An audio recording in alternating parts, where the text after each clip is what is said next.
So, Michael, let's talk about World Vape Day. What is it? How did it start? And let's begin from there. What it is actually pretty easy to explain. It's basically a day to celebrate vaping and all the benefits it brings to us.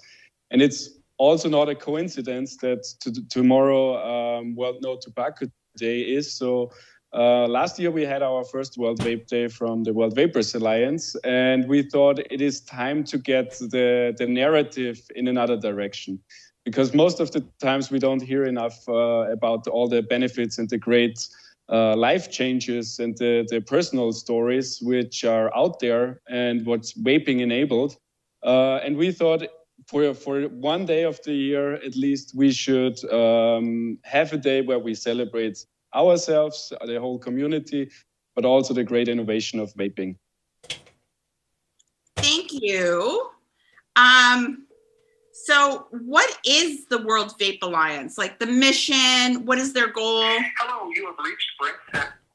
Yeah, we are a consumer organization, and our main goal is to amplify the voice of vapers. So we want to give them a voice and being heard as a vapor in policy discussions, but also in the general public and in the media. That's the goal number one. Goal number two is to ensure that we get regulations with vapors' interests at heart. So unfortunately, nowadays, that means a lot of fights against bad regulation. Obviously, that is a very important part of our work as well. And the third part is to combat misinformation in the media, but also generally. So if we think about gateway effect and flavor bans, things like that, we try to fight this as good as possible with the support of our community and obviously like you, our partners. And that's already the part where I need to say a big thank you to you guys as well. In the end, I mean, how hopeful are you with regard to what's going on in the world? Because it seems that each year it gets worse. Yes, I mean, this impression we all have, I guess, and especially if we think about the two big milestones which are coming up with COP9 and the TPD review in the European Union, and what we hear from there, it seems very negative, and what those kind of regulatory agencies want to do. But on the other hand, we just had a 4-hour stream, and when you hear all these great stories, what vaping organizations, consumer organizations, but also the vapers themselves achieve and change, that gives me actual hope. I can give you one short example. For example, in the Netherlands, they want to ban the flavors, and they put out a consultation because they have to do it if they want to implement a bill like that. And it turned out to be the biggest ever consultation for a health issue, with 98% of participants saying they are against the flavor ban. So there is a possibility that we get activate vapers, and I think if we do so, we can still push back on this kind of crazy regulatory proposals which are around us everywhere.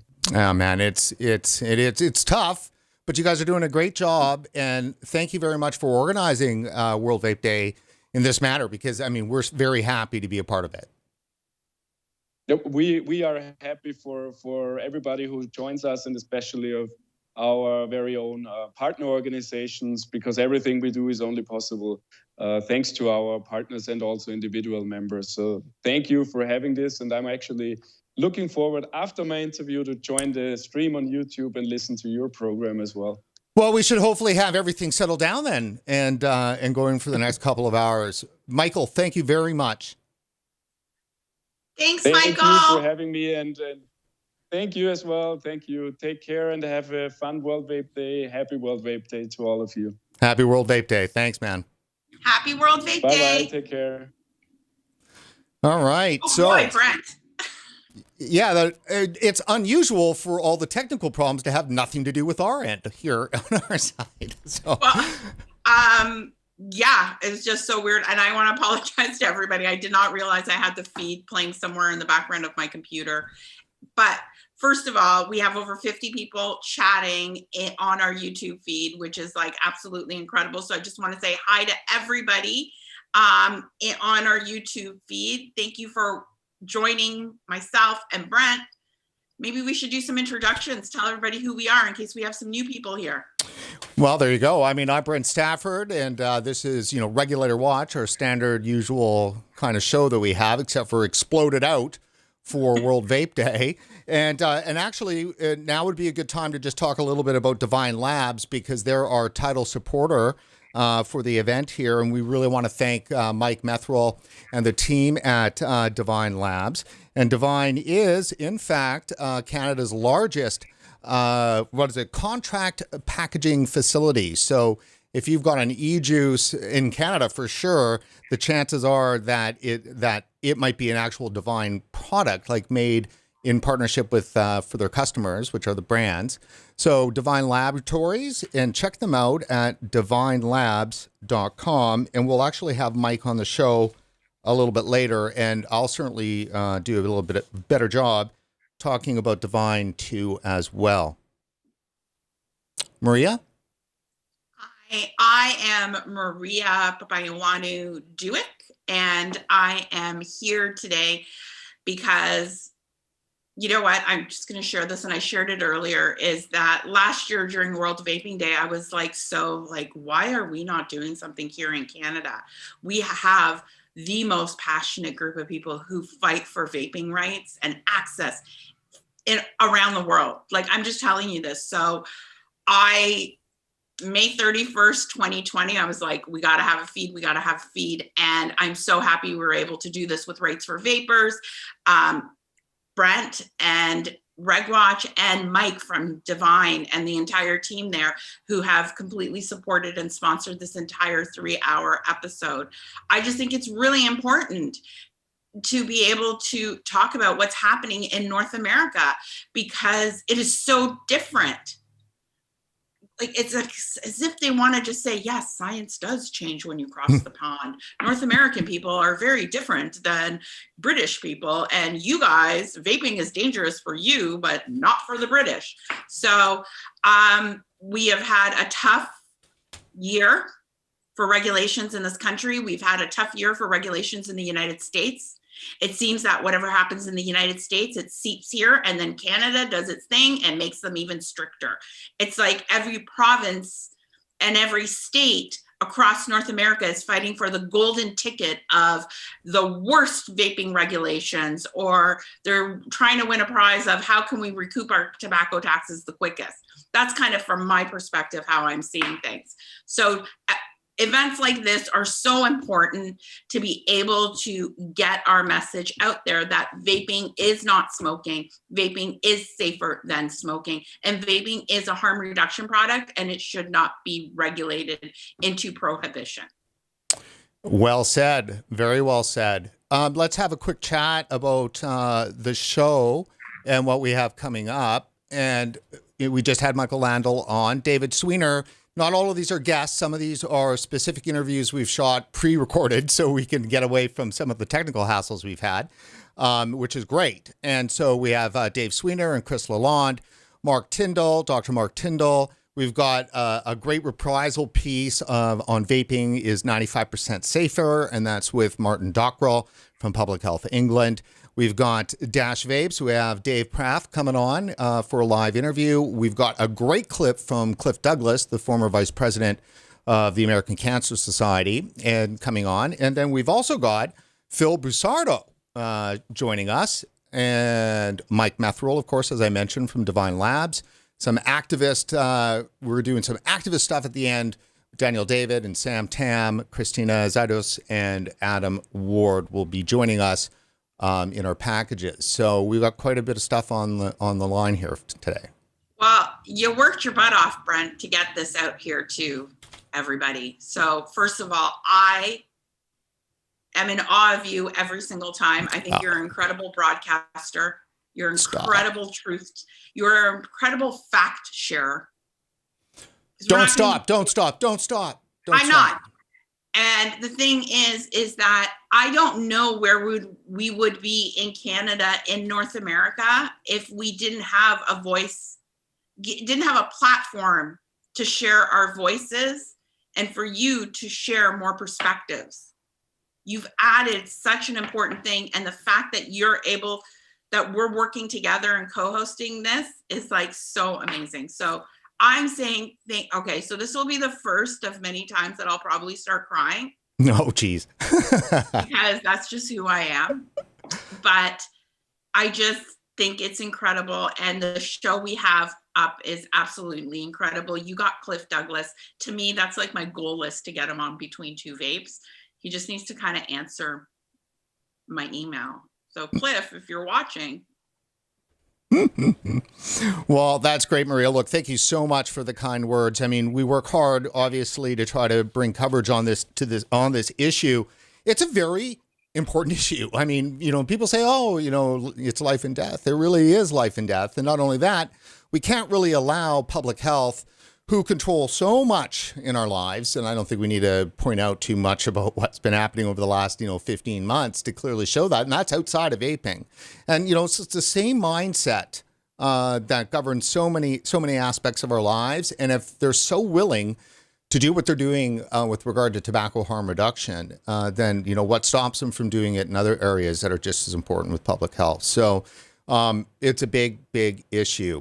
So, Maria, why don't you do a little bit of social media for us and let people know kind of what's going on socially, what they should be hashtagging if they can, and I'll queue up our next piece. Okay, that sounds good. So guys, we have a chat happening in the YouTube page. I'll have access to it. You can ask questions. We will get them sent over to us. Also, if you want to hashtag World Vape Day, so WVD 2021, we will be able to retweet them. You can tag me, Rights for Vapors, or RegWatch. We'll make sure that we get those retweeted out there. Things that you like, no problem. Make comments, ask questions down there. Share the link to the YouTube feed so we can watch it, so other people can watch it. And yeah, just like get into that conversation. Share your stories.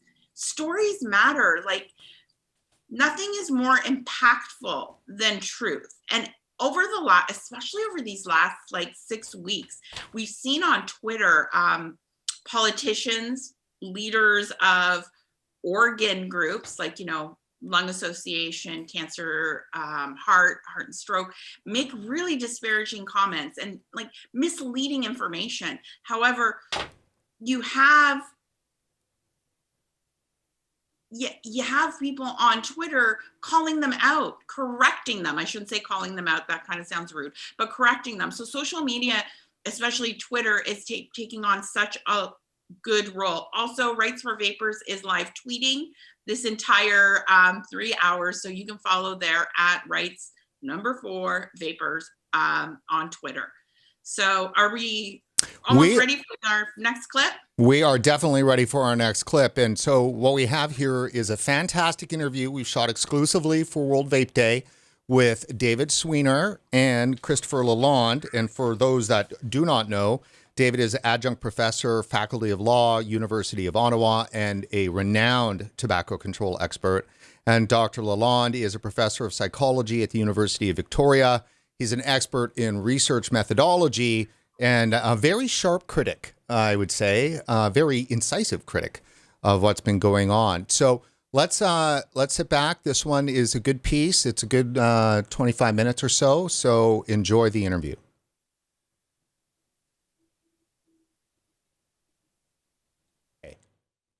Great to be on the show, Brent.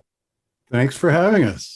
So our viewers may know who you are, and hopefully we have some new viewers from around the world watching too as well. David, first, why don't you give some background, a little bit more background on who you are and your experience with vaping and tobacco harm reduction? Sure. Well, I'm a lawyer. I have worked. I was the first lawyer in the world to work full time on policy measures to reduce cigarette smoking, starting at the beginning of the 80s. I've played a big role in a lot of the legislative measures to reduce cigarette smoking. And part of that all the way along has been an interest in what do you do to reduce the risk for people who are going to continue to use nicotine. I mean, it's simply a rational approach. We had provisions like that in Canadian law in the late 1980s that I helped write.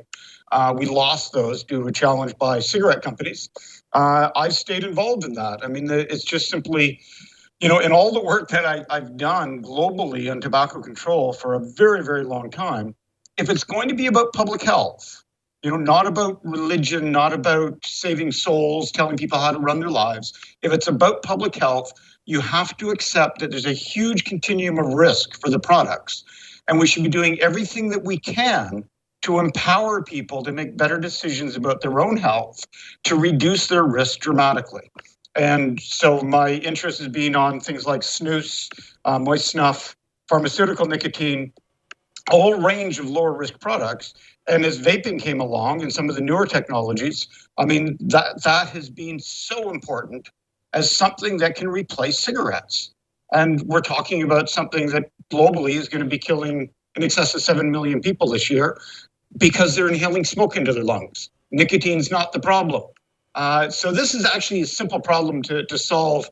And you can imagine how frustrating it's been for me for, a career trying to get people to say, it's the smoke, stupid. We deal with the smoke. We've solved this problem. Why do you keep attacking the alternatives to cigarettes, protecting cigarettes, rather than working pragmatically to do the things we should be doing in public health to help people reduce their risks? Now, Chris, you are in charge of educating young minds. Do tell. Yeah. For better or worse, I'm a professor of psychology. My training is in developmental psychology, mostly child development. And my work has been about particularly youth health and well-being and identity formation. And of late, I have become very interested in so we as parents and teachers and politicians as a society, we create the world in which young people develop, right? We set the boundaries, we create the context and the environment. And so when we make policy changes, we need to be more mindful than I think we have been about what are the implications for young people, right? How could this possibly have a detrimental effect on young people's well-being? And I think in the kind of debates around tobacco harm reduction, that's just true in spades. If you could think of ways to do this badly or more poorly, I can't, because they've been exhausted more in the US than in Canada, but we're catching up, right? So I think just thinking about the implications of policy for youth health and well-being is kind of my more narrow focus. But I just think it's important, right? I deal with it all the time with university students. So that's my story. And you've also got an expertise with the science too, especially in terms of understanding experiment structure and so forth. Fill us in. Yeah. I mean, as a psychologist trained to be a psychologist, you spend an awful lot of time with statistics and experimental design. And when I first started looking into the tobacco control research, I was stunned at the incompetence. I just kept reading papers and saying, how did they ever get this published? Who are the peers who reviewed this? Who are the journal editors that published it? Who are the granting agencies that gave them a big bag of money to do this really terrible, terrible research? And I guess I would have hoped that in the last 10 years it would have improved, but it just simply hasn't. There's just a kind of mechanism for grinding out this stuff that seems inexhaustible. So, I could take some of these papers and get my undergraduate students to read them, and all you have to say is find the fatal flaw here, and they will, right? You don't have to be an epidemiologist to understand this stuff. There's just really, really bad science out there. And that would be fine if you're just wasting people's time reading journals, but governments are taking action on this. Granting agencies are giving out huge amounts of money to perpetuate this, and that just seems frankly wrong to me. David, from a kind of global level, because you've been at that perch, who is tobacco control, and why are they going so awry? I mean, it's a big tent, and there are real debates, within the field. The idea of control when we're dealing with anything that's causing disease is about limiting the harm. We talk about mosquito control. That's different from eradication, where you say we're just going to eliminate something. And what we've got is a whole lot of people look at this as something that needs to be eradicated, like we're just going to end nicotine. And it's the field attracted a lot of people, and I've talked about this in various places, that people who are essentially dragon slayers. They think they're fighting evil. It's not about the people who are using nicotine. They think that they're out to destroy sin, to attack a devil. Any tactic is acceptable when you're doing something like that. They totally lose sight of what's going on around them. But this isn't all of tobacco control. There's a lot of very sensible people who are paying attention to the science. And we often cite the UK as a good example of this. But we also see that, ironically, the countries where the tobacco control establishment is really weak are the countries that seem to be doing the best job of reducing cigarette smoking. Japan being the classic example, where cigarette smoking has plummeted in recent years at a rate unprecedented in any major market. And one of the defining characteristics of Japan is that the anti-tobacco movement isn't very strong. So you're actually able to move forward with reduced risk products that people can move to. When we look at places like the United States, where the abstinence only, the moralistic part of tobacco control is very much in ascendance, we've seen where cigarette smoking was falling far more rapidly because of people moving to vaping, they managed to reverse that. They came up with policies that actually moved people back to smoking. And we see this elsewhere, and I think it's best understood as, we run into this on many other issues as well. People who feel that they're fighting sin, rather than having a pragmatic approach to what they're doing. So if you take this absolutist view that someone is a sinner, you say, you have to repent. Like, you have to feel really bad about what you're doing. And then you have to do penance. Like, you have to really struggle in order to overcome this terrible sin that you've been engaged in. And if you don't, you face perdition. You go to hell or you get lung cancer or whatever. And it's that moralistic part that's really infected this whole community and has been horribly counterproductive. That's where we see the stigma coming. How do we make people feel like crap? How do we coerce them? How do we force them to change? And that is completely opposite to what you do in a good practice of public health, where we talk about meeting people where they are, understanding their lived experience, seeking their guidance in terms of what they want, empowering them to make better decisions about their own health. All that seems to be forgotten with this very authoritarian, quasi-religious view of many of the people who got into the field. And sadly, there were an awful lot of very good people who were doing things to reduce cigarette smoking.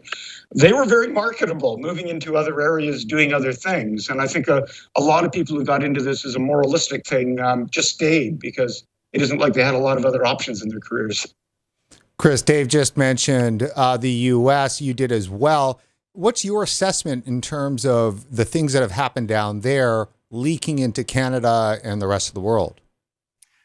Well, I want to go back just to what David mentioned at the beginning, and you talked about eradicating nicotine.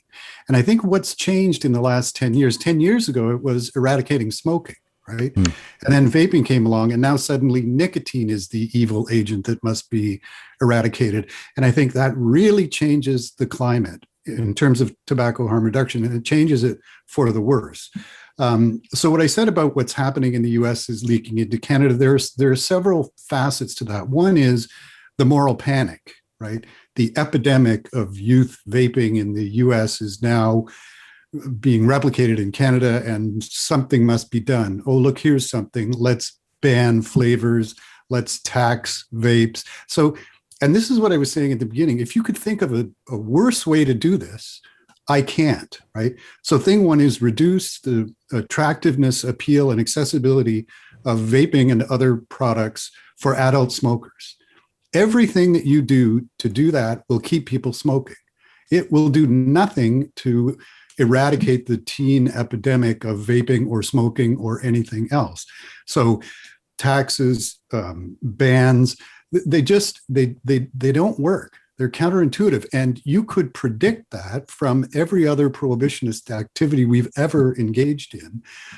But it appears, oddly, that Canada is leaning back toward that US prohibitionist view in a way that they weren't even 3 or 4 years ago, right? They maybe had some problems, how Canada did, but it looked like maybe if they were serious about striking a balance, maybe they could do it. So they had plans for marketing, what you could say as a vape shop owner to smokers who come in off the street and express interest, right? That's never really happened.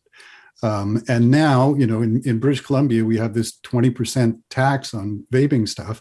And first of all, that's just going to keep people smoking. The more you make the price the same, they're going to keep smoking.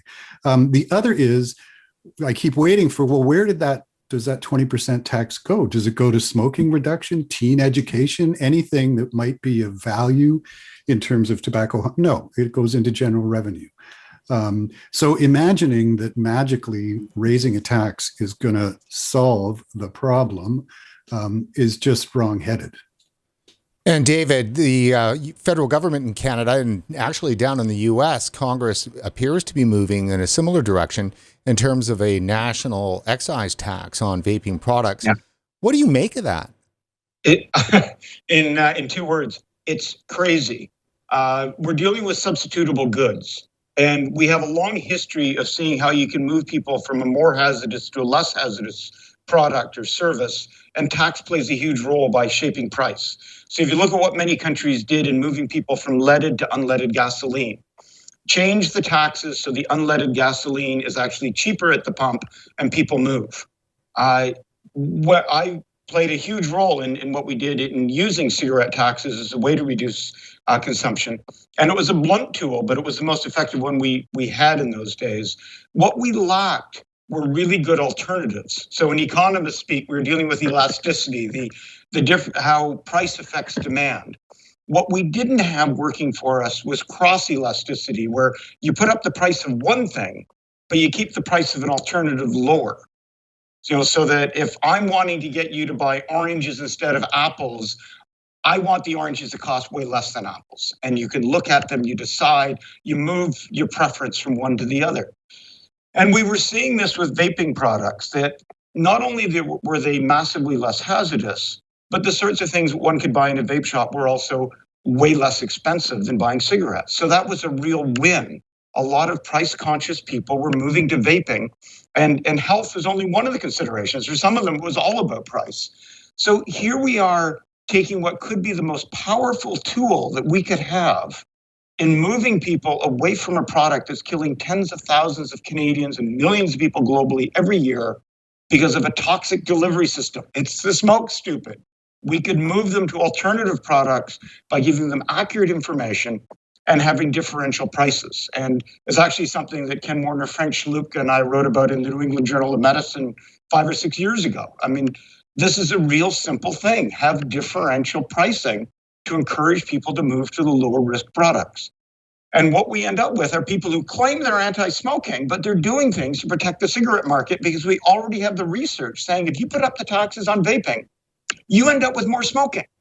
And that's no surprise that because these are interchangeable goods. So again, this eradication, moral, we're attacking sin, all sin is equally bad.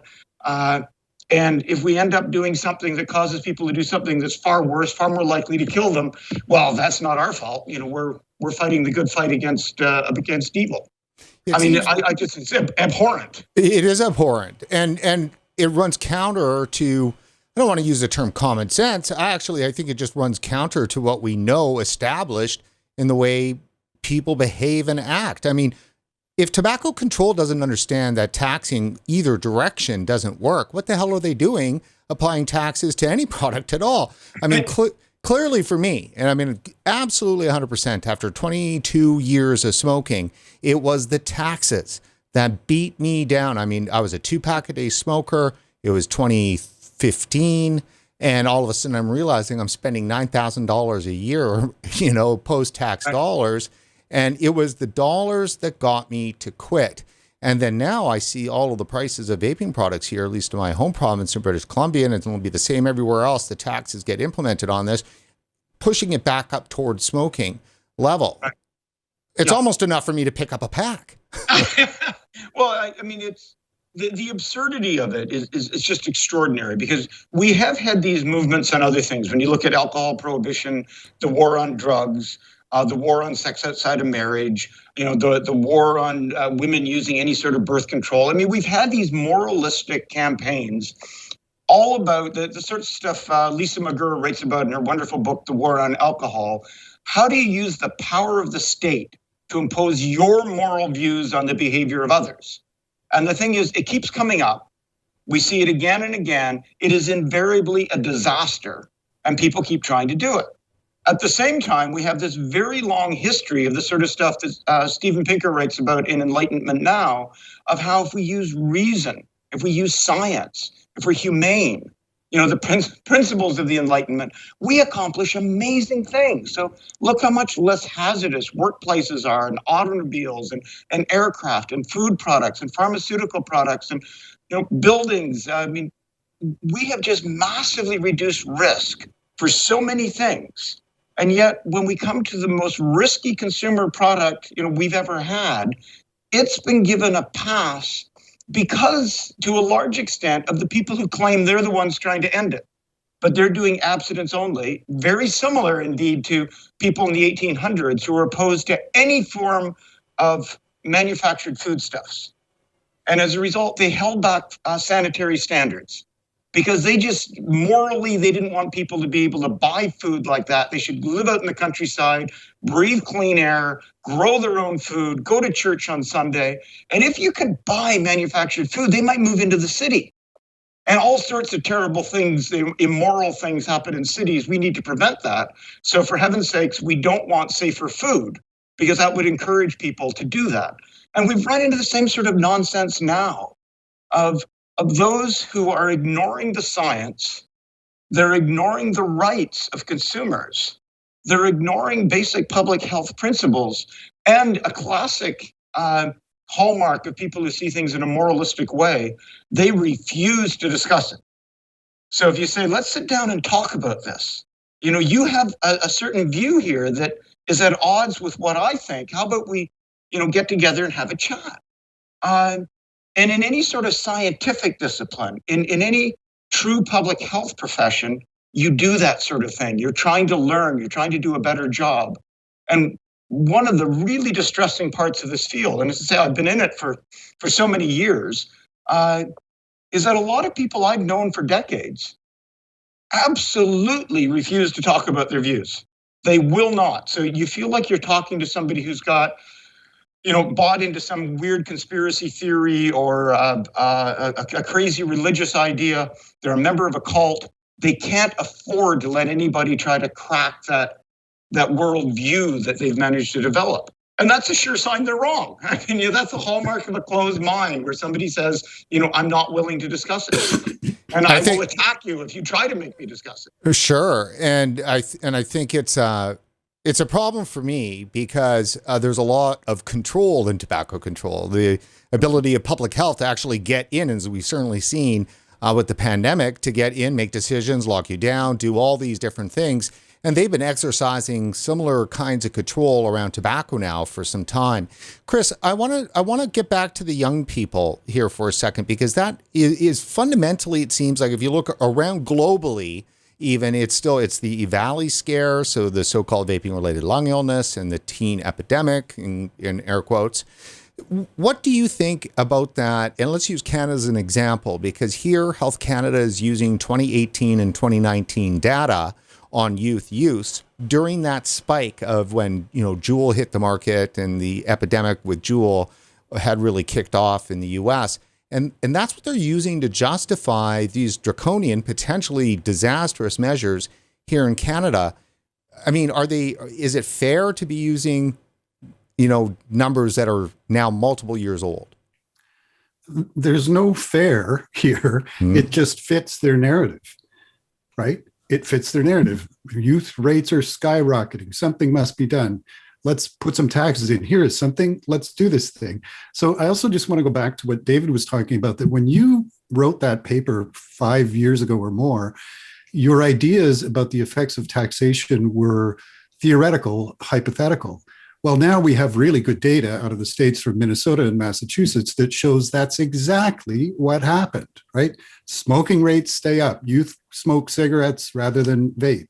And so if you're unwilling to learn from the clear evidence that's in front of you, then you are bound to make mistakes. If you are making federal policy regarding youth or adult behavior about anything, and you're using old, inaccurate data that happens to fit a particular kind of prohibitionist narrative, then you're at best doing a disservice to the citizens of the country. Let me toss this out to both of you. We're looking at the time here. We've still got a few minutes left. I'd like to talk about Bloomberg. So whichever one of you wants to first, grab that ball and run with it. He's had a tremendously negative influence on this debate, I'd say globally, and that is definitely my opinion on that. Who would like to take up Bloomberg? I can try to deal with it. Michael Bloomberg's a prohibitionist, or certainly his policies are prohibitionist, and he says prohibitionist things. He wants to ban these products, and he's got a tremendous amount of money that goes into this. And then tying into what we were saying earlier, there was a fantastic article written in the Chronicle of Philanthropy just a few weeks ago that took Bloomberg to task. It quoted me and a whole lot of other people in that, including people who have run some of the major health foundations in the United States, talking about just how counterproductive this has been, and challenging Tobacco-Free Kids and the Truth Initiative and Bloomberg's organization on the counterproductive nature of what they are doing. And they're doing it globally. That got a response from Matt Myers at Tobacco-Free Kids and the people from Tooth and the Bloomberg staffers that was just nonsensical. I mean, what they wrote was nonsensical. Clive Bates then put together, and I recommend anybody look at clivebates.com, his blog, and maybe you can give a link to he completely demolished the arguments that they had made in response to this Chronicle of Philanthropy article. And in a rational world, if we were following the principles of logic and the Enlightenment, there's now a case there that Matt Myers has to answer. And, having known Matt for decades, I've written to him and said, you really need to answer this. You can't just ignore it. I mean, here's the case. What are you going to do about it? And he absolutely refuses to engage. And to me, that's just saying guilty as charged.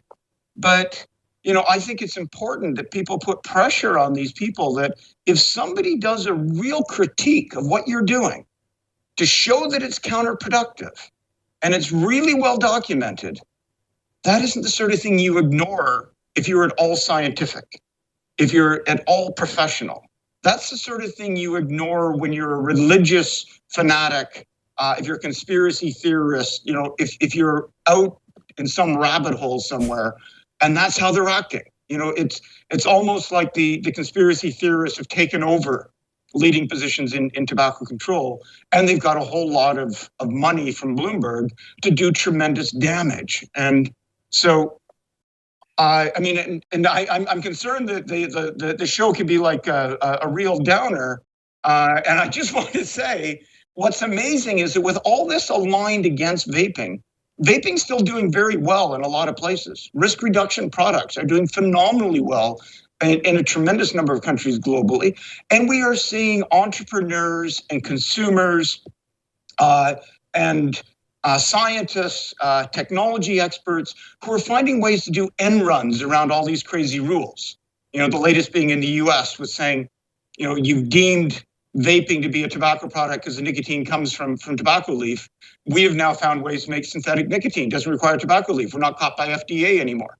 And so I would also say that despite all the Bloomberg stuff, despite all the abstinence-only people, despite governments that are into moral panics, there's a long history of science and rights and entrepreneurs winning on these sorts of issues. It's frustrating how long it takes, but ultimately that tends to happen, and I think that's worth mentioning. And Chris, last word. Well, I couldn't agree more with what David said about Bloomberg. I think the other interesting and maybe hopeful note is that in the past, Bloomberg has used his billions globally in ways that are especially dark and troublesome. And now, in some places in the world, not the US, but in the Philippines and other places, activists are starting to fight back, right? They're starting to mount legal challenges to what they're doing in those countries and how they're moving money around in various ways. So I think that synthetic nicotine and the kind of entrepreneurial spirit, and also I think the kind of fighting spirit of vapors who, look, I quit smoking. You may not like how I quit smoking, but I quit smoking and I'm not going back and I'm not letting you take this away from me. I think we can take, at the moment, what appears like a little bit of comfort from that. Thank you very much, gentlemen, and happy World Vape Day. Thanks very much, Brent. Happy World Vape Day. Are you muted? Why, yes, I'm muted. It wouldn't be a Zoom call if I didn't. No one asked if I was muted. So what did you think? I mean, so, I had said that, Dr. Lalonde, is incisive with his comments, and he just snuck that one in there at the end when he's talking about Bloomberg using his power and influence for dark and troublesome reasons. First of all, I have the pleasure and I guess the honor of being able to call those two gentlemen mentors and teachers and friends. So and I always learn something. Absolutely always learn something.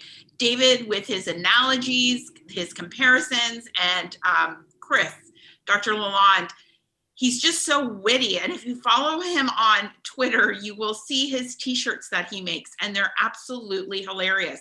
I have no idea, but somehow we got to get this guy a website so he can mass produce his t-shirts and start selling them. Maybe he'll make some of his Bloomberg money and put it towards this cause.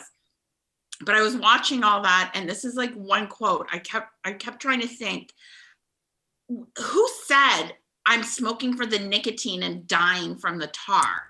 And that was in 1976. Let's talk about this man. It's Professor Michael Russell. And he was a professor of tobacco. He was in tobacco control. And he made the quote, "People smoke for nicotine, but they die for the tar." Think about that. And now, oh my God, 76.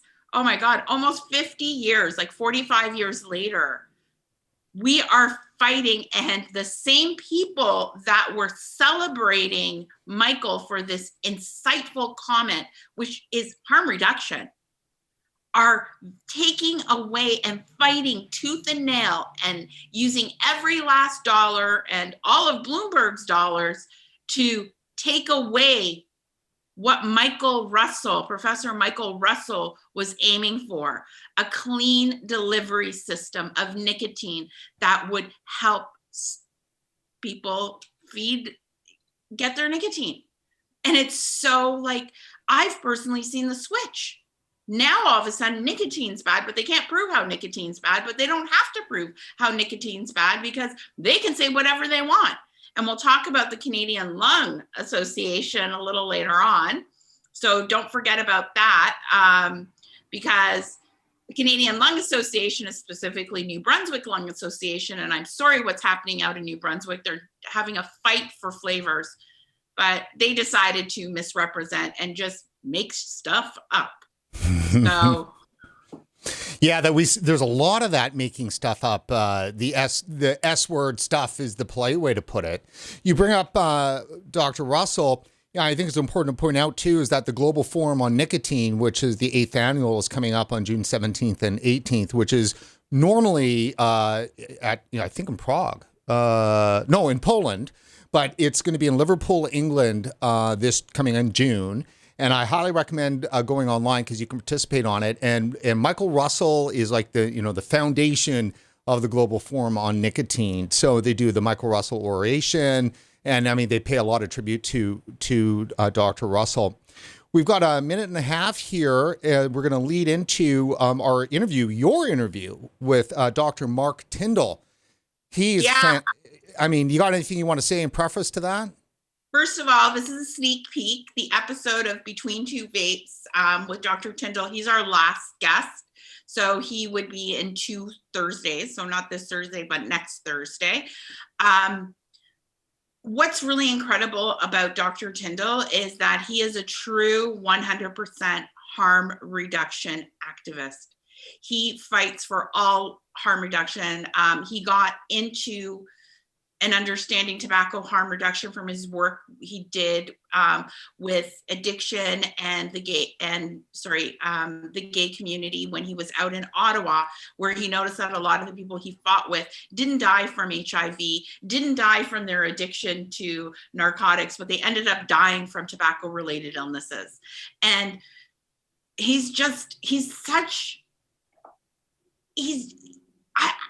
do I say this? He's just like this brilliant man hidden in like an average, you would just like, an average Joe, and you wouldn't realize the brilliance that comes out of this man's mouth. Like, it's absolutely incredible. So I guess we can just go straight down and that we can. We are queued up and ready to go. So here is Maria's interview teaser with Dr. Mark Tyndall. We are back for another interview. In this piece, you'll be given a sneak peek at our interview with Dr. Mark Tyndall, which won't be released on Between Two Vapes till June 10th. For those of you who don't know who Dr. Tyndall is, well, he's a doctor from BC, and he's spent most of his career advocating for harm reduction without judgment. So, without further ado, may I present Dr. Tyndall. So much harm is being done by cigarettes, and so few options are actually available to people. And this idea that people can just use patches or gums or lozenges or whatever, like it's just the only thing we know about those programs is they don't work very well. And so to say that that's people's only option when we have something like vaping, to me, is just irrational and unethical. So we need to offer people a safer alternative. We stigmatize people who smoke. I mean, I have a lot of colleagues over the years who I've worked with in harm reduction who are full on supportive of all the things we're doing to prevent HIV and to prevent overdoses. And I even have colleagues who are now on side that we should be giving people a regulated supply of these drugs. So that's what I'm kind of promoting now. And yet when I bring up vaping, it's just the doors closed. And I think because there's so much stigma involved in it, that people who smoke cigarettes are just really left up to their own devices. Like, you can't, just stop smoking. That's an obvious thing to tell people. And if you need a little help, here's a patch. But there's very little empathy towards people who have difficulty stopping smoking. Like, basically, if you can't do it, then you're weak and you just have to try harder. For many of my colleagues who are, as I say, supporters of harm reduction in general, are not able to make the leap into vaping as a harm reduction intervention. Here's a delivery system for nicotine, but you can decide how you want to use it. And you can decide, at least till now, how much nicotine you want to start with. And then you can decide you'd like to decrease that over time if you'd like. You can just have some sort of control over how you're eliminating cigarettes. And I think that autonomy is hugely important to the success of that intervention. And the success of all harm reduction, I think, really gives people some sort of control over how they're going to do this. The stories I hear about vaping, there's a whole range of ways people use them, but a lot of people start off because they want to stop using cigarettes.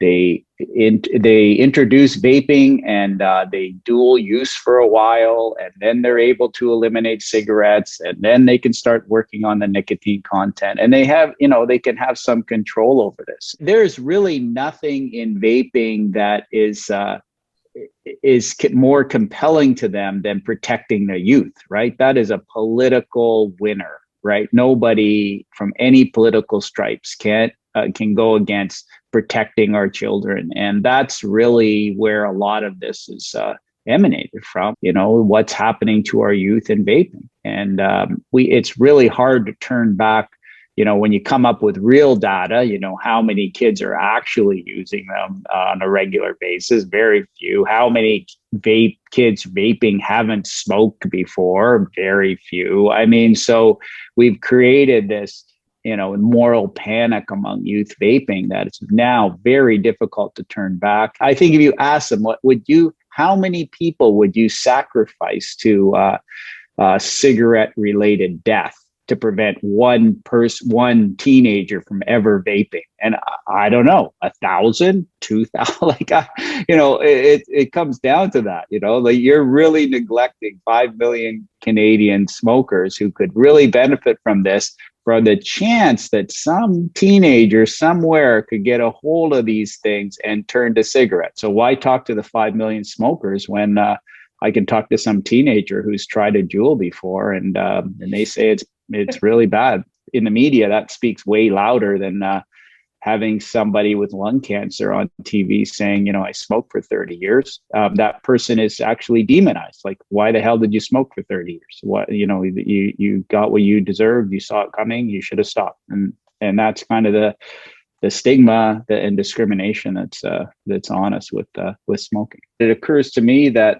over the last few years, vaping's been even more highly stigmatized than smoking. Like, I think people, when I see somebody vaping outside or on the street, I often just say, good, it's good for you. Like, glad to see you're doing that, but I think people are more embarrassed of walking around with an e-cigarette than they are with a lighted cigarette. Like, it's more, probably just as much stigma involved in that now. And it's so unnecessary, and the media is highly responsible for that. Like, how that ever happened, how we don't look at people who, it'd be like telling people, seeing somebody in a car not wearing a seatbelt and saying, like, good for you. I'm glad you're not wearing a seatbelt. It's kind of what cigarettes are like. Like, of course you'd say you're wearing, oh, that's good for you. Like, so vaping should be looked at as, people are actually doing something proactively to reduce their risk of harm from cigarettes. And so we should be applauding those people, but somehow, I don't think people who are seen smoking are any more stigmatized than somebody who is seen outside vaping. I mean, it's like the same crazy thing that people look at you going, I don't know why you're doing that. It clearly nothing to do with the science, clearly nothing to do with any kind of information that we have that would indicate that vaping is anywhere near as dangerous as cigarettes. And somehow that's crept into the North American view of vaping. And it's sinister. It crept not only into kind of the general public, but also public health officials and the government. Certainly, they all view it very much the same. And I'm very much on the outside looking in to try and figure out where they're getting all their information from. For all the pushback that you'll get from doctors about vaping, they really have very little else to offer. And most people have, failed their programs, or I'd rather put it, most people have seen a failed program that they've been offered. They're not the failures. The program's the failure because it hasn't adapted and hasn't really offered very much. And somehow they're happy with, a stop smoking rate of 10% or something like that. And I challenge them to do a proper study, and there'd be 10% of people would stop on their own without their program. So it's basically, their added value is quite questionable.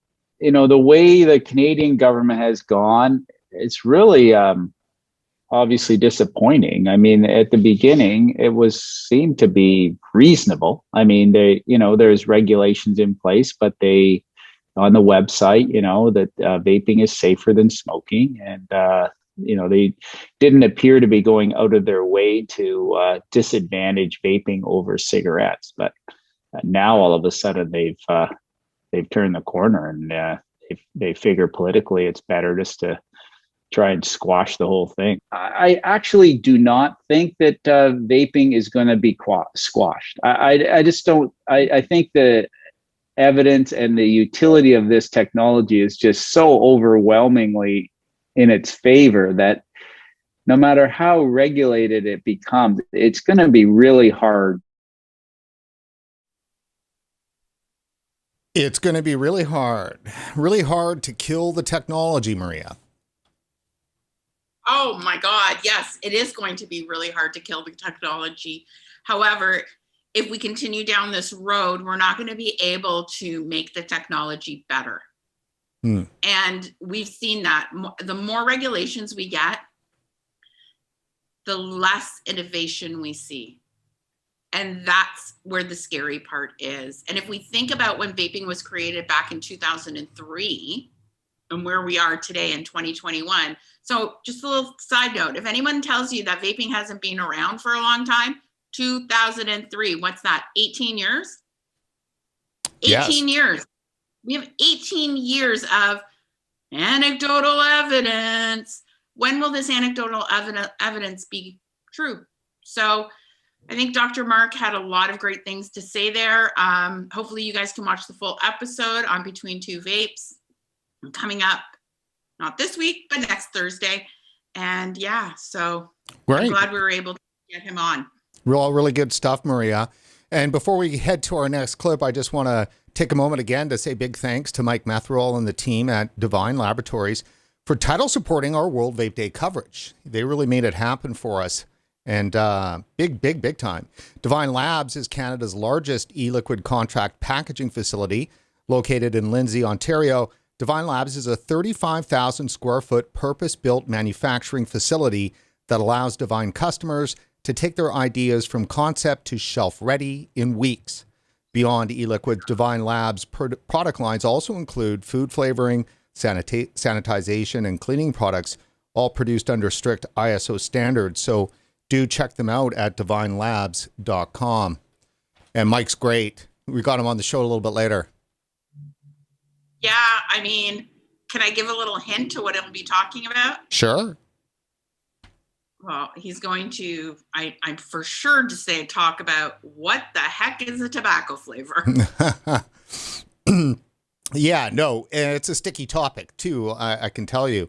Before we obviously get to Mike, we're going to take a moment to take a step back to listen to a short snippet of a feature interview that we did with Martin Dockrell, who's the tobacco control program lead at Public Health England. And all this discussion, and everybody has always heard this 95% safer.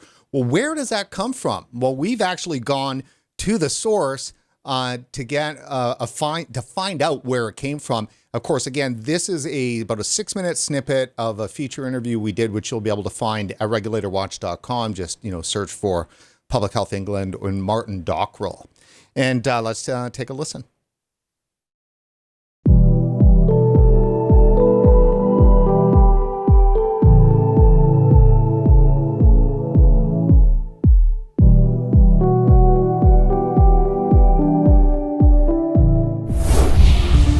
Describe for us the UK approach to e-cigarettes and how and why it's in such stark contrast with other countries like Canada and the US. Right from the outset, we wanted to maximize the opportunities that e-cigarettes present while we manage the risks. So we were never under any illusion that there are risks, and certainly there were risks that were very much unknown 5 years ago. But equally, we knew the huge scale of the opportunity. We have 6 million smokers in the UK, in England rather, 6 million smokers in England alone.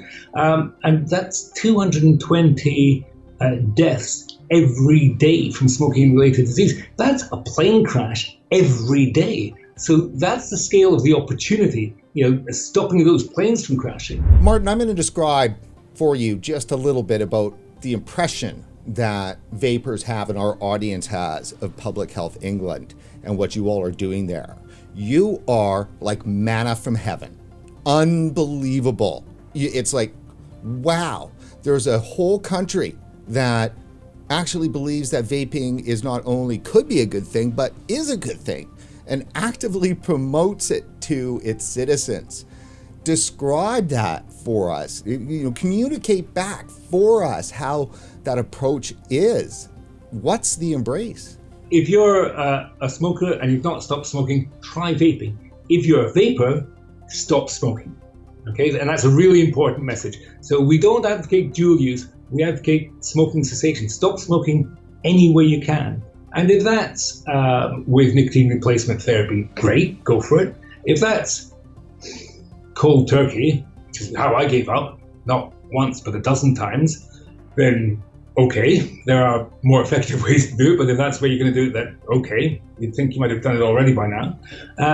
But if you're not able to quit in other ways, definitely use an e-cigarette. And if you're vaping, stop smoking. I want to take you back to the 95% less harmful research that you were talking about earlier, because it really is a lifeline. It's a battle cry for vapers, at least in North America. So in 2015, Public Health England released an evidence report stating that e-cigarettes are 95% less harmful than smoking, than normal cigarettes.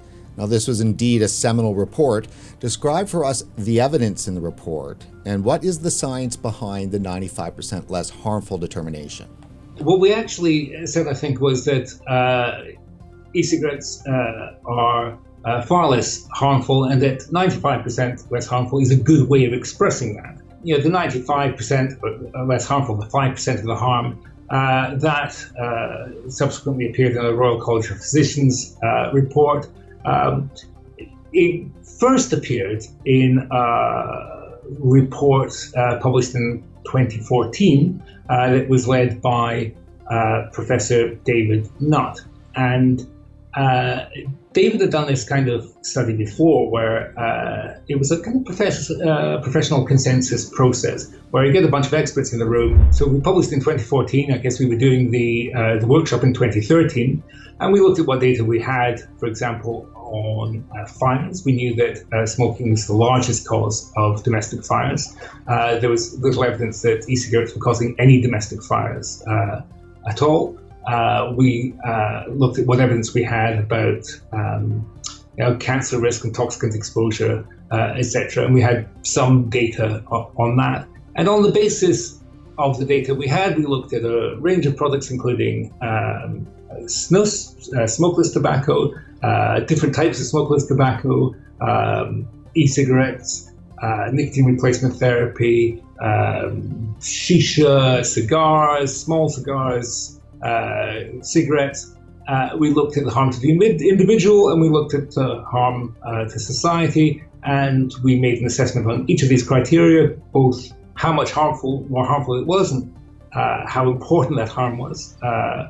And then the computer churns out a figure, and you see that the index is cigarette smoke, by far the most harmful, that gives 100 points, and then small cigars, and then e-cigarettes, which come in about 5% of the risk, and then nicotine replacement therapy, not 100% risk-free, because there's this small risk of, for people with heart conditions. You've got the 5% of potential harm. How conservative is that? Like, if you were to go through everything today, would it be the same number? Well, we published that study 5 years ago, and now we have 5 years more data. We have these excellent biomarker studies. We know much more about what's in e-cigarette vapor and how that might affect bystanders. Not at all is the shorthand for that one. And so, it would depend on the experts you got around the table. But I think looking at the data that we've got, it would be less than 5%. It would be substantially less than 5%. That's amazing. Substantially less than 5%. So, I mean, it's not just 95% safer, it's much better than that. It's interesting because when did you do this interview? That interview, interestingly enough, was done about a month before the first eValley case was made public. So this was in 2019.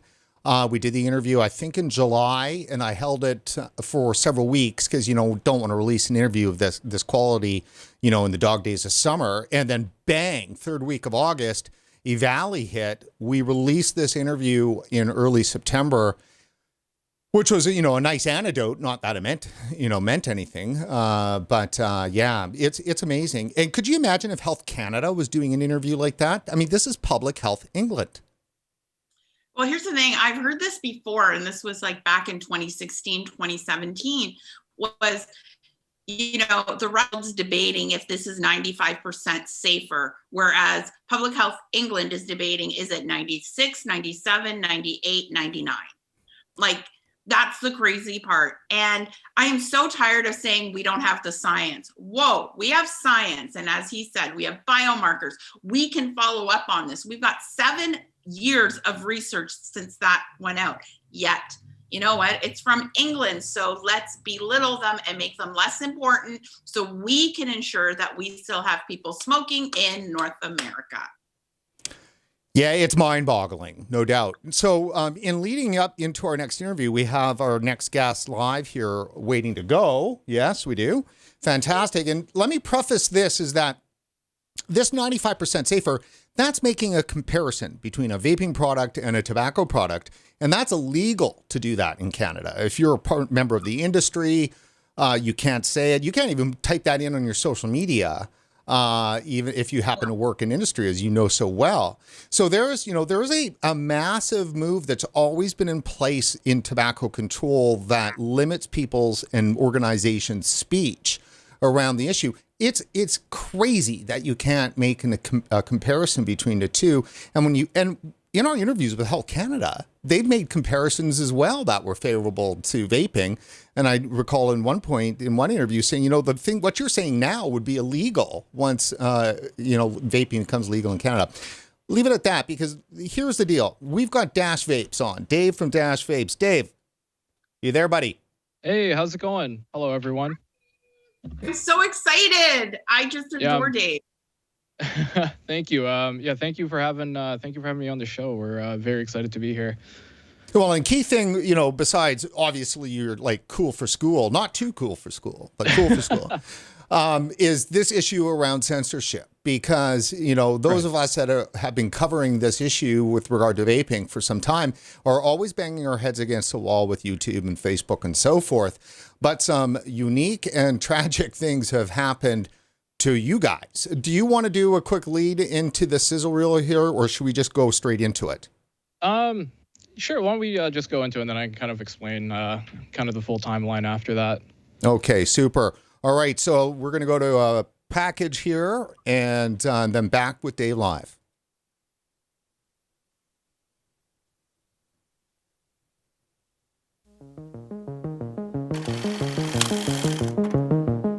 When we first started uploading to YouTube, we had no idea it would make that kind of impact. I remember uploading the very first video for Dash Vapes. I think it was a review for a Kangaroo sub box, and feeling a rush of excitement.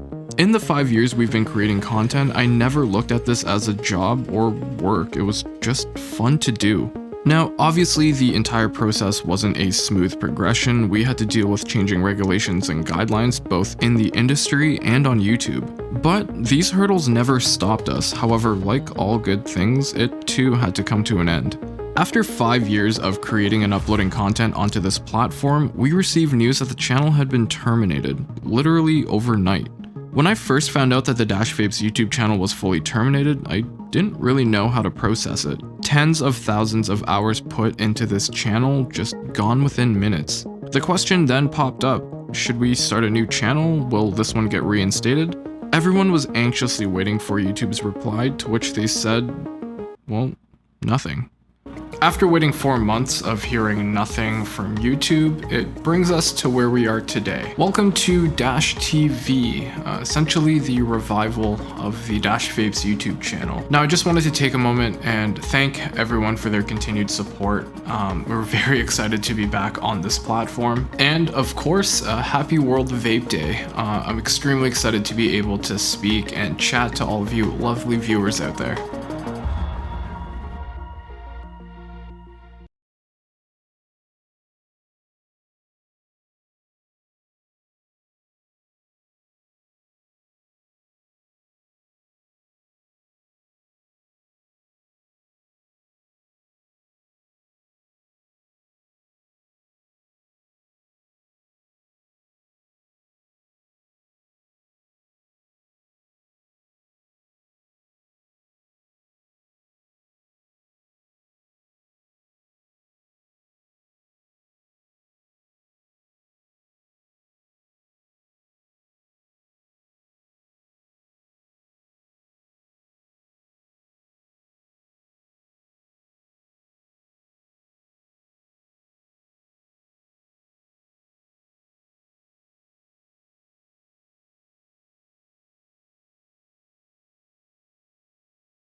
A brick wall was, it was a bit shocking to say the least.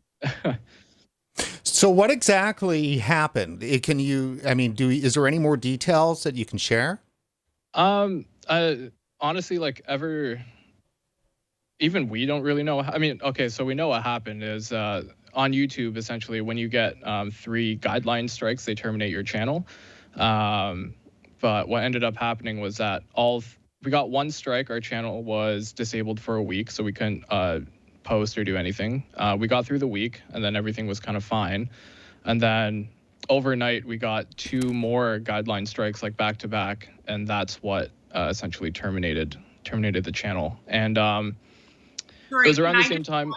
Yeah, go ahead. Sorry. Brent, I am monitoring our chat. We have no audio for David on the YouTube feed. I'm so sorry, David. This is no worries. Okay. We should have audio for David. It's fixed now. I'm getting check, comments. Check 1 2 8 check. It's on. So okay, it's fixed now. I have just a slew of comments. So wow. Sorry. No worries. Well, we are broadcasting on YouTube, and it was during that moment that David was explaining what YouTube, dastardly did, right? So so maybe they're maybe they're listening. Who knows? So let me just encapsulate this. Then you need 3 strikes, you're out is the whole way that YouTube works, and you had received 1 strike, and then overnight like 2 knocked you out. So it was a deliberate thing that happened after all of these years.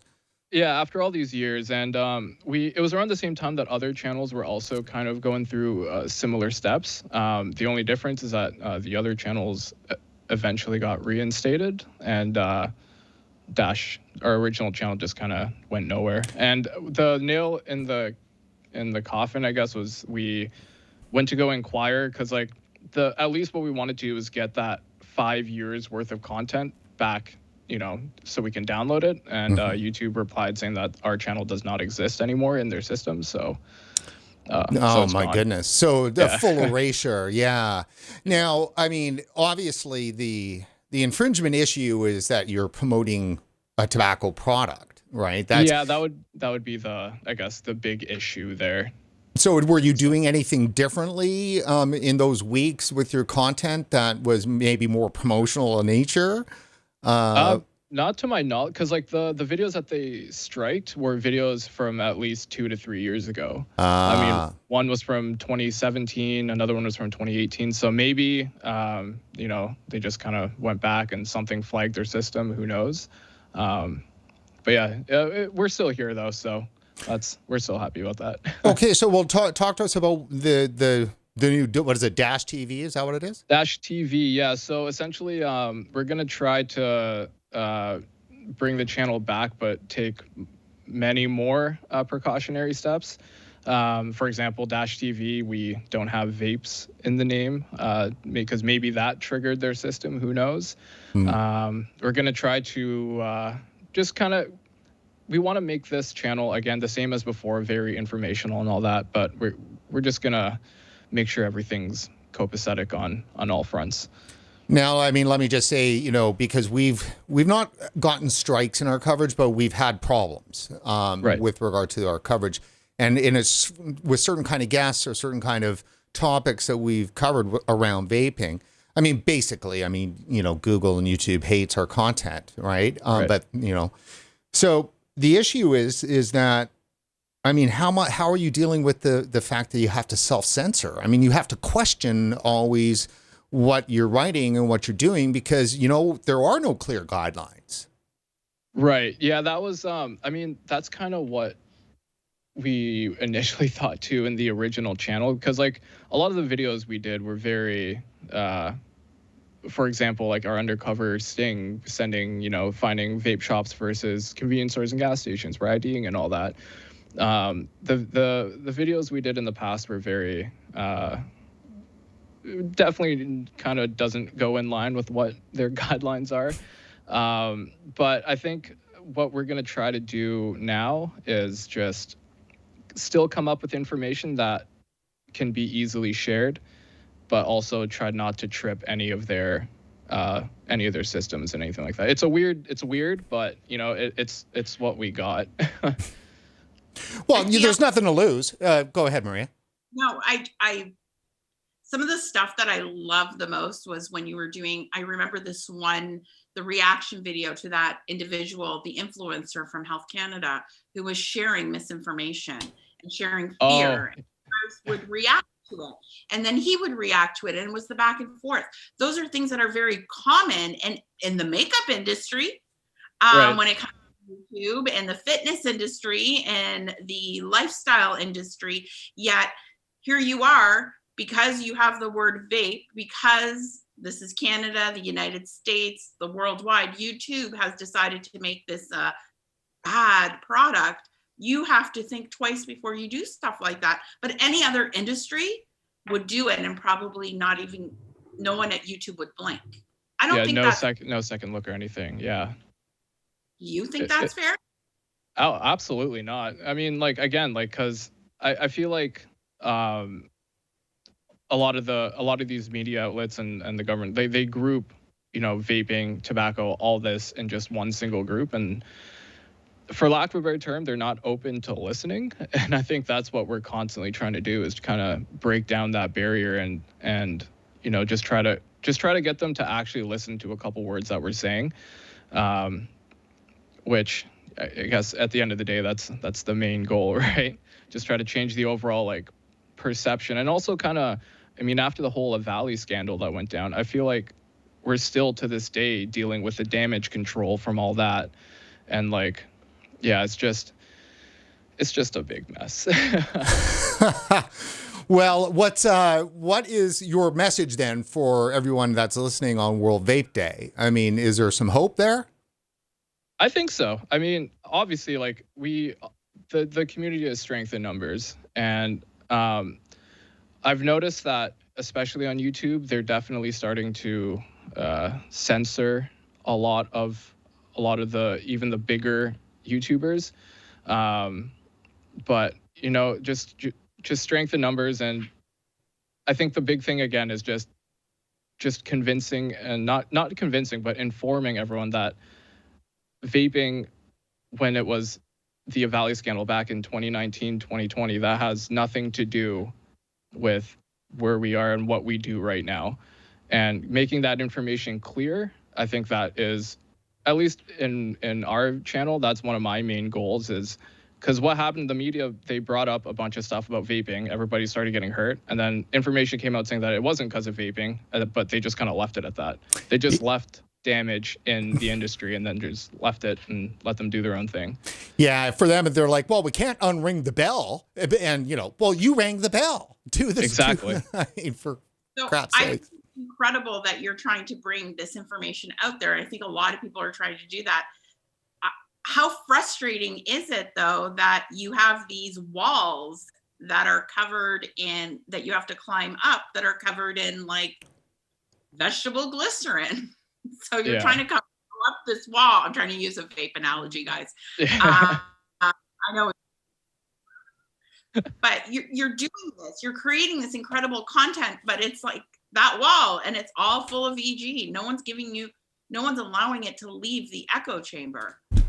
Right. That was like, I kind of had I don't know, I guess for lack of a better term, a crisis like last year or the year before. It was just that like, it felt like everything that we were releasing and producing, it only, because of the censorship through YouTube, it was only hitting people that would already be watching it rather than, you know, the general public. And it was kind of tough because you would get people trying to put out the actual information on vaping and the real information on a valley, but then it would go to maybe 10% of YouTube, whereas other companies like Truth and all these anti-vaping platforms, I guess it's because the money's behind it, I don't know, but they reach, you know, tens of millions of people. And it's frustrating, but, you know, it's never stopped us. Well, Sorry, can I ask one last question, if you don't mind? Because I want to get David's perspective as a content producer. What do you think about the Marvel comics that were created for the anti-vaping movement? What are your thoughts as a producer on those? The whole Marvel thing was, I mean, when I first came across that comic, I actually thought it was satire, because like I was like, there's no way that this would happen. But then lo and behold, I went to the channel. It's the official Marvel YouTube channel. I mean, it has, like, obviously all that happened is that, you know, the FDA and the Real Cost, which is the other company, just gave them a bunch of money and got them to produce this. But it's, I feel like they could have went about it much better than that. Like, I don't know if Marvel would have been the best use of that money. I think Stan Lee was rolling in his grave, because I had an opportunity to see him in 2006, and this was not what Stan Lee created Marvel Comics for. So absolutely not. It was all like, again, I thought it was just a joke at first, but no, it's real. It's there. Well, you know what, Dave? I mean, it's a crazy world, and thank you so much. I know that so many people, I as a content producer, value your content, and I'm so happy that you're continuing to make it. And obviously, too, everybody at Dash that makes it happen. So we're going to have to jump off of this now. So thanks a lot, man, and happy World Vape Day. Awesome. Thank you. Thank you very much for having me. I'm very excited to be a part of this World Vape Day, and happy World Vape Day, everyone. Awesome. Thank you. Awesome. Take care. Take care. So Maria, we just let's just do a very short lead. We're gonna jump right into our next clip, and we've got Phil Brisardo waiting on the wings here for another live interview. So for those of you that we've grouped all of the YouTube stars here all at once. So our next clip is a very good one. Again, we're always teasing. So, but the fact of the matter is that we do long form interviews on RegWatch, and just same with you with Dr. Tyndall. You got some long form interviews, which have been great, by the way, your interviews. This is a clip from Cliff Douglas, who is the former vice president of tobacco control at the American Cancer Society. He's with the University of Michigan Public Health. This guy's a rock star. And this is a short 8-minute clip. 2 minutes of it is exclusive to our World Vape Day coverage. And for you to really get an understanding of what Cliff's talking about here, you're going to have to watch it on RegWatch. He has kind of stood up with inside the tobacco control community that, he's a member of, right? That he's helped build, and said, hey, look, it's time for us to rethink the way in which that we're approaching vaping. He was a bit more stronger than that, but that's for him to communicate. I've left that part out of this 8 minutes because it's an argument that can't get put into sound bites. So I highly encourage everybody to watch the full 1 hour on RegWatch. So go to regulatorwatch.com. Here's 8 minutes of that, 2 minutes exclusive to World Vape Day. Oh, well, thanks, Brent. I have in some ways an overly long resume in this area. I got started 33 years ago as the assistant director of the Coalition on Smoking or Health.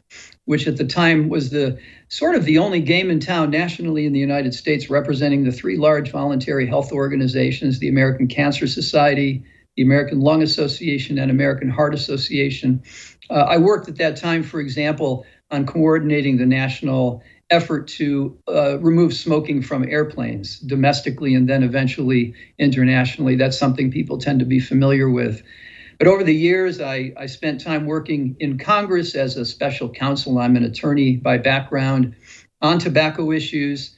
I helped get started, for example, the investigation that was conducted by the U.S. Department of Justice into the decades of misconduct by the major cigarette companies in the U.S. and around the world that eventually led to a racketeering conviction, a civil conviction in a federal court in 2006. I've served as the consulting tobacco control policy advisor to the U.S. Assistant Secretary for Health, who actually oversees the Office of the Surgeon General, and then I played the same role for the U.S. Surgeon General. And I also worked over many years as an attorney in litigation, including some of the major cases brought by the state attorneys general in the United States that led to the Master Settlement Agreement in 1998, and also served as an attorney representing or assisting behind the scenes several insiders from the cigarette companies and working with them to assist the Food and Drug Administration and the Department of Justice and others in helping the public understand more about the cigarette industry and the harms caused by cigarette smoking. And so I've been involved in many aspects of this, call it the wars, for many years, and most recently until last year had served for 5 years in the senior leadership at the American Cancer Society, leading tobacco control efforts there for the one of the oldest and largest voluntary health organizations in the U.S. Do you believe that vaping is as harmful or even more harmful than smoking? Because that certainly is the public belief today. Of course not. Of course not. And burning, combustion is the bottom line there. Products that are heated below a certain temperature will produce some chemicals, some of them that appear in cigarette smoke, but by and large in much lower quantities, at much lower levels. And the evidence to date suggests that they're much less hazardous, whatever the percentage is, much less hazardous. And for those smokers who have been unable or unwilling to quit smoking, using conventional regulated medicines or by other means, e-cigarettes, vaping products, have for a number of people provided an alternative. And it's not simple, and we can talk more about how that plays out. But this is because these products are clearly, in general, less hazardous.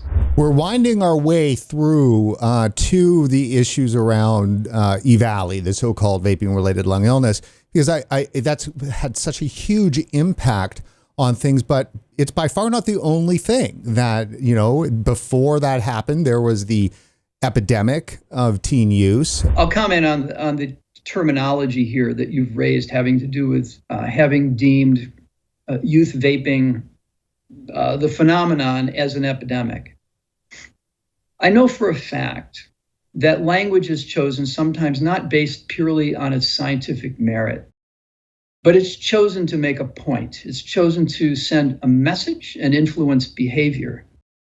And I wasn't there in the deliberations at the Centers for Disease Control or in the Surgeon General's office or at the Food and Drug Administration when this was being hammered out. But I can tell you that among some colleagues at the American Cancer Society and elsewhere, we didn't think it was the right word. You wouldn't have heard that publicly, but we were concerned that it really didn't fit the definition of epidemic. But when you had the Surgeon General announce that this is an epidemic, and then that mantle was picked up by my friends in the Campaign for Tobacco-Free Kids at other leading organizations, and then on Capitol Hill in Washington. You just heard epidemic everywhere. Now, I get it, because I've specialized in messaging for many years in this field, and in the interest of promoting public health, you need to get people to pay attention, and you want people to act on your guidance, your advice, your concerns. But there was some misrepresentation involved. And I think now it would behoove some of the leaders in this area, both in government and among the non-governmental organizations, to level with the American people and people elsewhere and say, you know, this really isn't at the level of epidemic, but we do have a serious concern about the number of kids who are being exposed to nicotine. But at the same time, we want folks to understand that there are gradations here, there are nuances, that these products are not all the same. They are not all created equal, and that there actually is an opportunity here to also help millions of adults use products that may help save their lives. And that's really, the essence of what I think we need to be focusing on now is leveling with people, giving them the most accurate information possible, and pull back on the vitriol and the easy misrepresentations that I think come, these shorthands that people use to try to make their case. Cliff, it seems often that consumers are left completely out of this discussion. And I think when consumers are mentioned, it's because they're no longer smokers, they're actually vapors. They've settled into some time vaping, and they're a consumer now, and they're completely left out of the conversation. Consumers seem to hardly be addressed at all. When you hear the discourse from my friends at the Campaign for Tobacco-Free Kids and others, it's chiefly about kids and vaping.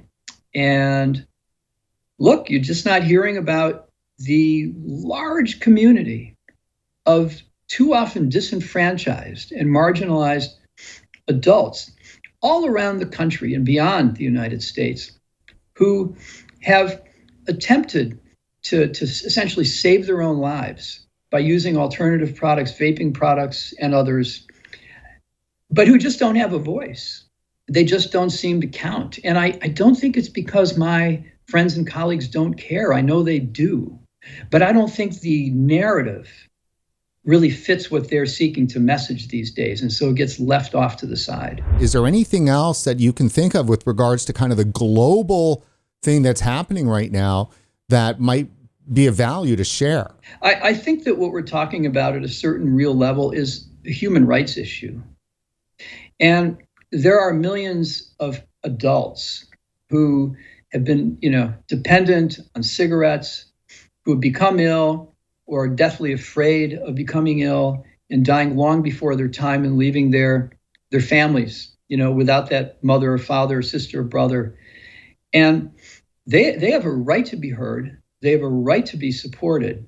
And I think that their sort of disenfranchisement in this debate out there, particularly in the US, around vaping in kids, is a really unfortunate, more than unfortunate, a side effect, hopefully unintended, of the way this narrative has been playing out. Folks need to be heard, they need to be respected, and they need to be supported.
Brent.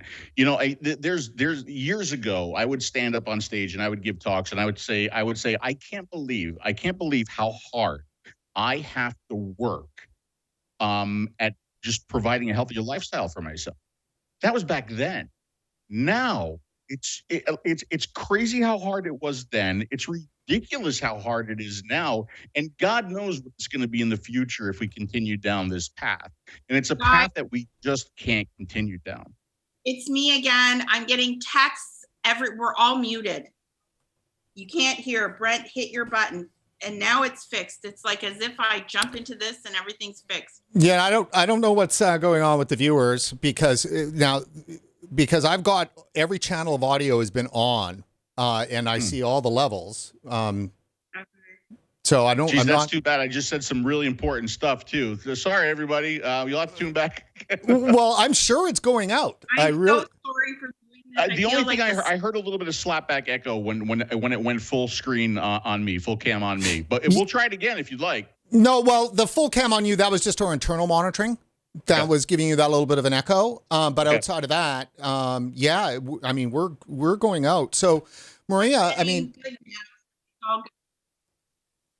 okay. All right, Phil, I'm pretty certain that your audio got out there. But maybe we could just get into that again for just a second more, because we want to hang around this issue anyhow, is that how has it impacted you, all of the, terrible misinformation, the vape mail bans, the excise taxes, the flavor bans? It just seems like over and over and over again that the country that innovated and really did, for all intents and purposes, bring vaping to the world is now really a place where it's going dark.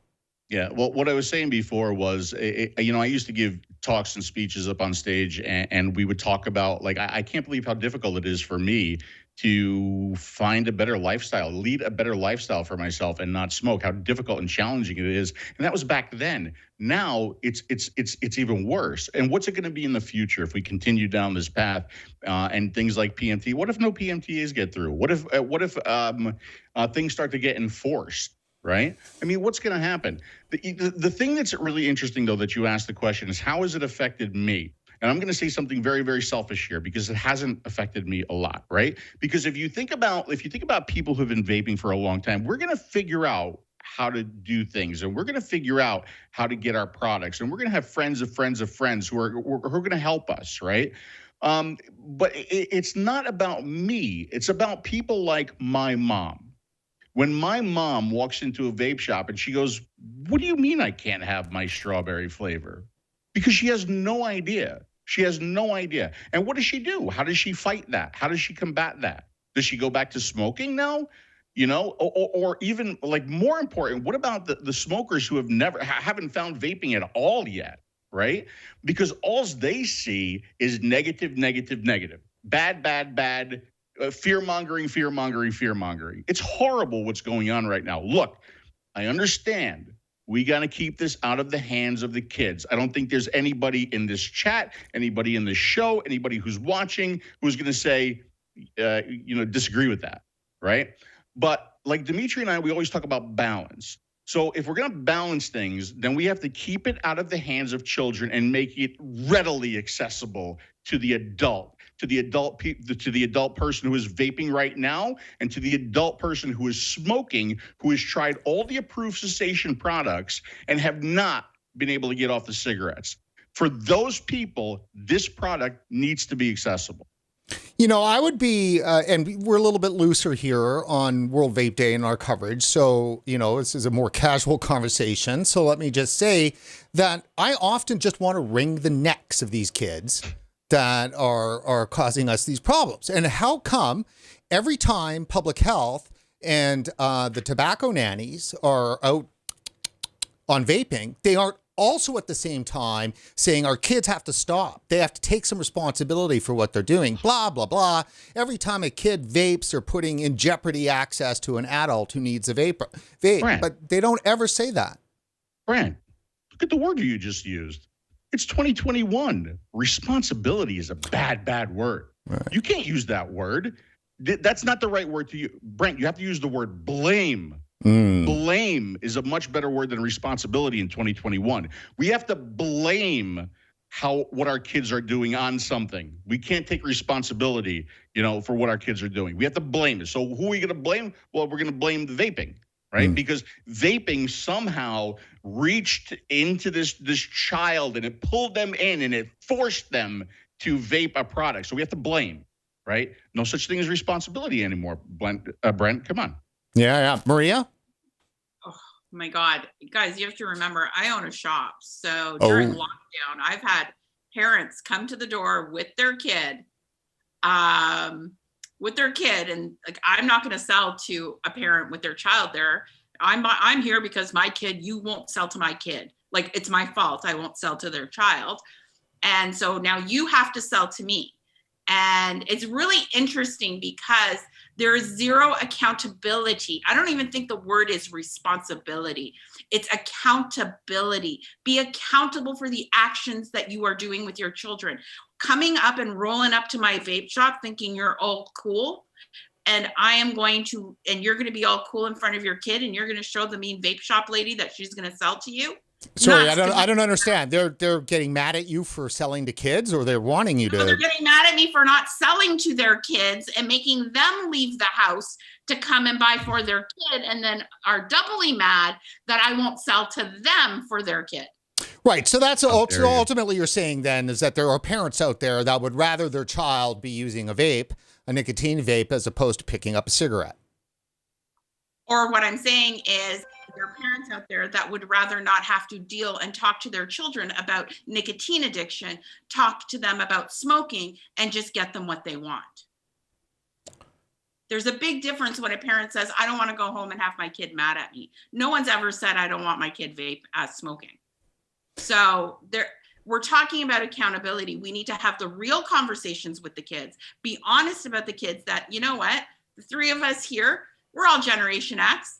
We are the people that vaping is for. It's for the boomers.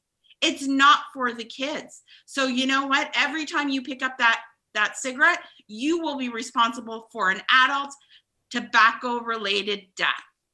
And that is the truth. Yeah. So basically, we're paying the price, right? We're paying the price for and this is something that I see it more and more. I've talked about this before. I've told stories about this before. I am tired of my rights, my freedoms, and my liberties being affected by people that are doing the wrong thing, right? And that happens more and more, and we see that right now with vaping. Again, the adult should not be penalized by the illegal actions of teens. We have T21, right? Again, I've said this, if we have T21 in place, it is therefore illegal for anybody under the age of 21 to buy and use a vape product. So let's be accountable. Let's target the repercussions to those who are doing the wrong thing, instead of penalizing just people who are trying not to die of cancer anymore. Right? Well, can I ask a question? How many people charged for selling a vape product to a minor in the United States last year? Do they keep those statistics, or is it like in Canada? Now, see, this is where Discount Dimitri is not going to help you out, right? This is where you have to talk to Dimitri when it comes to statistics, right? But what you just said, right? What you said about your shop, how parents get mad because you won't sell it to. The problem is you're a good player, right? If all the players were good players, we would be in less of the situation that we're in right now. But I think we can really fix the problem at the vape shop and just get the vapes away from places that aren't abiding by the rules. Maybe the C shops, the C stores, right? Get it out of there. Get them into a place where it's strictly 21 and over. Now, as far as the shipping thing, that's something entirely different. But I think there's ways that we can fix that too. There's ways around that. but again, it's getting so challenging, and the flavor. You know what? Another thing that I haven't heard you guys talk about is disposables too, right? And I think that's another part of the problem. I think disposables are part of the problem. It's almost like that's like that product where, like, if I do a giveaway, if I give you a vape, what are the chances of you being successful if I gave you that vape? Maybe good, maybe bad. But if you went out and you spent your money on a vape, now you have something, you're vested in it. You're vested in it, right? So now that you put your money behind it, you want to succeed all that much more. If I give you something maybe a little bit less, well, now if you go into a shop and you pay $5 for disposable, how vested are you in quitting? Maybe not so much, right? Not to mention that I'm not an environment guy, but this shit is bad for the environment. I mean, the plastic you're throwing away, the batteries that you're throwing away, the electronics you're throwing away, it's ridiculous, right? How this is not like people aren't screaming about this too is ridiculous. But back in the day, the reason why people were so successful with quitting was because of the community and the excitement and the variety and the choice and the flavors and the hand holding. And not the like bad, horrible story every day. You look at mainstream media too, right? And we're losing that. And if it just goes to disposables and shit product in a C-store, you're never going to have all those people, quitting the way they were years ago with vaping. Yeah, what we're seeing is that we're getting the community, the access, the innovation, all that is getting regulated out of this product. So it's not that shops or organizations, I just know, I forget, ECC, CVE, those are not CVE is not even legal in Canada anymore. Vape expos, where all that innovation, that community, all those things you talked about have been regulated out of it. So how do we fight back? Like, how important is it? Like, you're looking at a group of people who have spent the majority of their adult life marginalized as a smoker, found a solution. And as soon as they open up their mouth to say, I've quit smoking. No, you haven't quit smoking. You're still smoking. You're using nicotine, blah, blah, blah. How do consumers speak up and out and feel proud? Because that was a big thing. We were proud in 2013. Right. Yeah. Maria, I think if I answer that question, the show will get blocked on YouTube, right? Because I'm going to say a particular word that will get us blocked, right? And it's the action of others that we're seeing a lot these days, and apparently it's the only thing that gets anything done. It's the only thing that gets attention, right? Because we've seen some laws get bypassed. We've seen some success, like with Dimitri in Tennessee. We've seen some success in Florida here with Nick Orlando and the groups here. But overall, it hasn't been good. Overall, you play by the rules and you get nowhere. Overall, you write the letters and you do the calls to action and you do this and that and the other thing. You do everything the right way and nothing, right? Because they don't care. They don't care. They don't care about you. I truly believe that they look at us as like, you're just a bunch of dirty smokers that need to go away and die, right? I truly believe that is how they feel about us, right? So what do you do? How do you combat that? When I've seen groups and organizations and money being spent to combat it and it goes nowhere, right? So, I'm at a point where it's just kind of like Dimitri and I used to do a back to basics seminar where we talked about kind of going back to the basics of vaping, getting people to quit again. But now it's kind of like going back to basics where it's the early days of vaping, where the way we win is we go back to a grassroots and we sit down with people and we talk to them one-on-one and we have the conversation about vaping and we dispel the myths and all of the negative publicity and all of the anti-vaping and all the fear-mongering. And we have that one-on-one conversation and we figure out a way to get a vape into that person's hands, right? I don't know another way. Well, I'm sure there's people that are more intelligent out there. Well, no, I think at this point right now, right, what they've done is they've destroyed the virtues of vaping. And when the virtue has been destroyed and they're not letting it come back. And so what I hear from you is a description of like on one-on-one at a grassroots level, activists and regular vapors need to help restore the virtue of vaping. And to that end, and as simple as that message is, that's what needs to get done. Phil, I want to have the last word, my friend. Well, just one more thing real quick. So like you said, you had me on from an advocacy standpoint, right? Here's what I could tell you about me with advocacy and how I'm doing advocacy right now. I'm still here, right?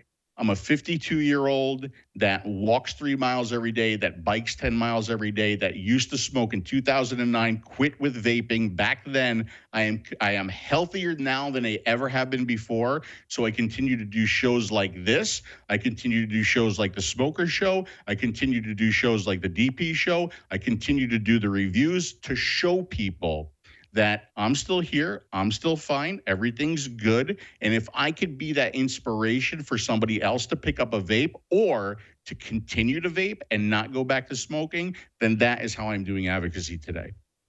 Well, that's excellent. Well, Phil, thanks very much for joining us today. Absolutely. Thank you very much for having me on, guys. And happy World Vape Day to everybody. Thank you so much. Happy World Vape Day. Well, there you go. The great Phil Basardo. That was good. Yeah. I love that. The passion. You got an Italian and a Greek together. I mean, I'm not Dimitri. Well, that's excellent. Well, let's jump into our next clip. Just to say a word or two for us here, Maria, about the Senate flavors clip that we have. You know what? We just thought we would do a little bit of a throwback to see where we were, because there was a time in Canada, like what did they do on the mic with Mike Myers? Let's go back. Let's do it. There was a time where our government kind of thought of vaping as a good thing. And so we have this clip that we had through Rights for Vapors, and it just puts together all the experts that talked at the Senate hearings about flavors. Guys, Canada was at that point. Someone in the comments talked about 2016 when Bill S5, which is now the Tobacco Vaping Products Act, was out there. We need to dig into that passion that we had there, and hopefully this will just remind us of that.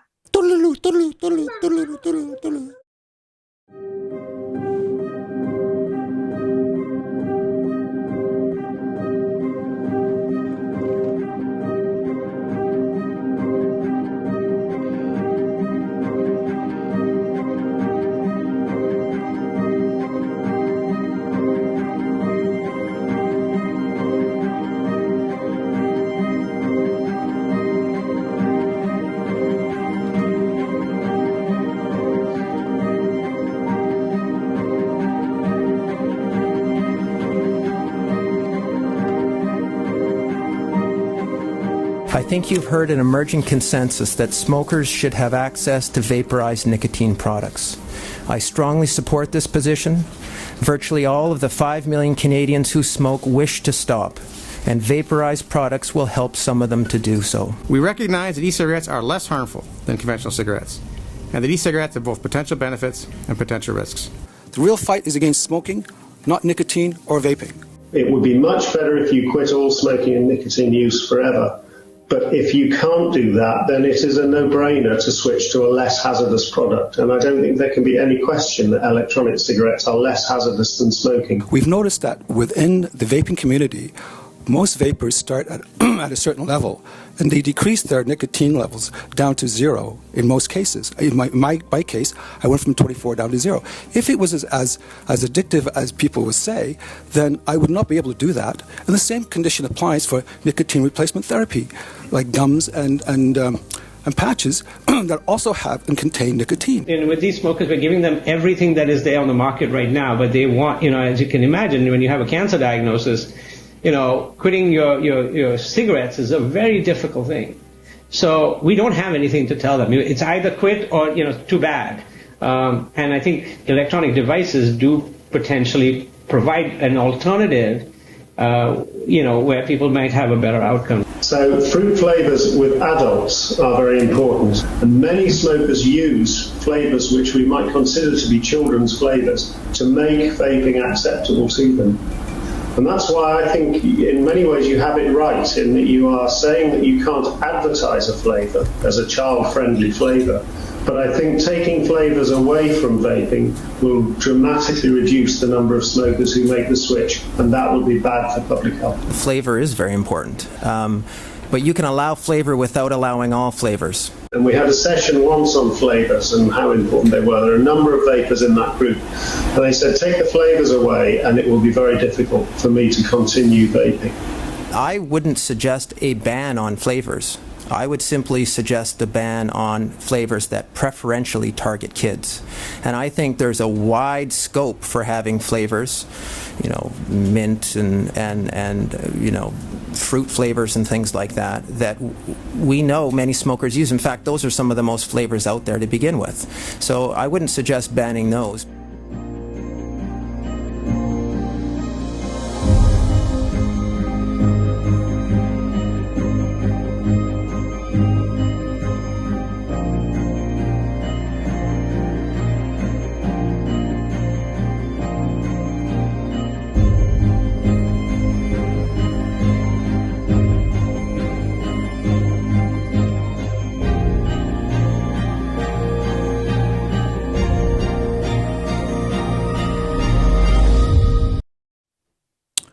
Well, there you go.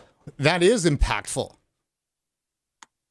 Oh my God, that was like, Dave just walked in. Sorry, guys, we're live. And my husband walked in to bring me a coffee. Surprise. Sorry about that. Oh my God, I'm just listening to David Hammond. I'm listening to Rod Cunningham on that piece. And it just blew my mind away that they said those things. And now all they do is talk about how evil flavors are, how bad, we don't have proof, no one should switch to vaping. And Peter Selby saying like, we need electronic cigarettes. It's just mind blowing where we're at with that now. Yeah, I mean, at one point they listened. I think that, that was the Senate hearings, and these were presentations by strong people, one of them being John Britton from the Royal College of Physicians in the UK. I mean, we're talking about heavyweight people here that, are talking about vaping as a tool for harm reduction. What bothers me so much is that this 5-6 year process that the government of Canada took to evaluate vaping, the regulator, Health Canada, evaluated vaping. Their scientists evaluated vaping. The current federal Liberal government, well, it's not current because there has been an election, but the federal Liberals under Justin Trudeau, they brought in the legislation that legalized vaping in Canada. So what changed? They're just reacting to a moral panic coming out of the U.S., and yet, in a way, they're almost saying, oops, we made a mistake. Is that really what Health Canada is saying? We're a first world regulator and we made a mistake? No. What Health Canada is saying is that, oh my God, we're really afraid of all these organizations.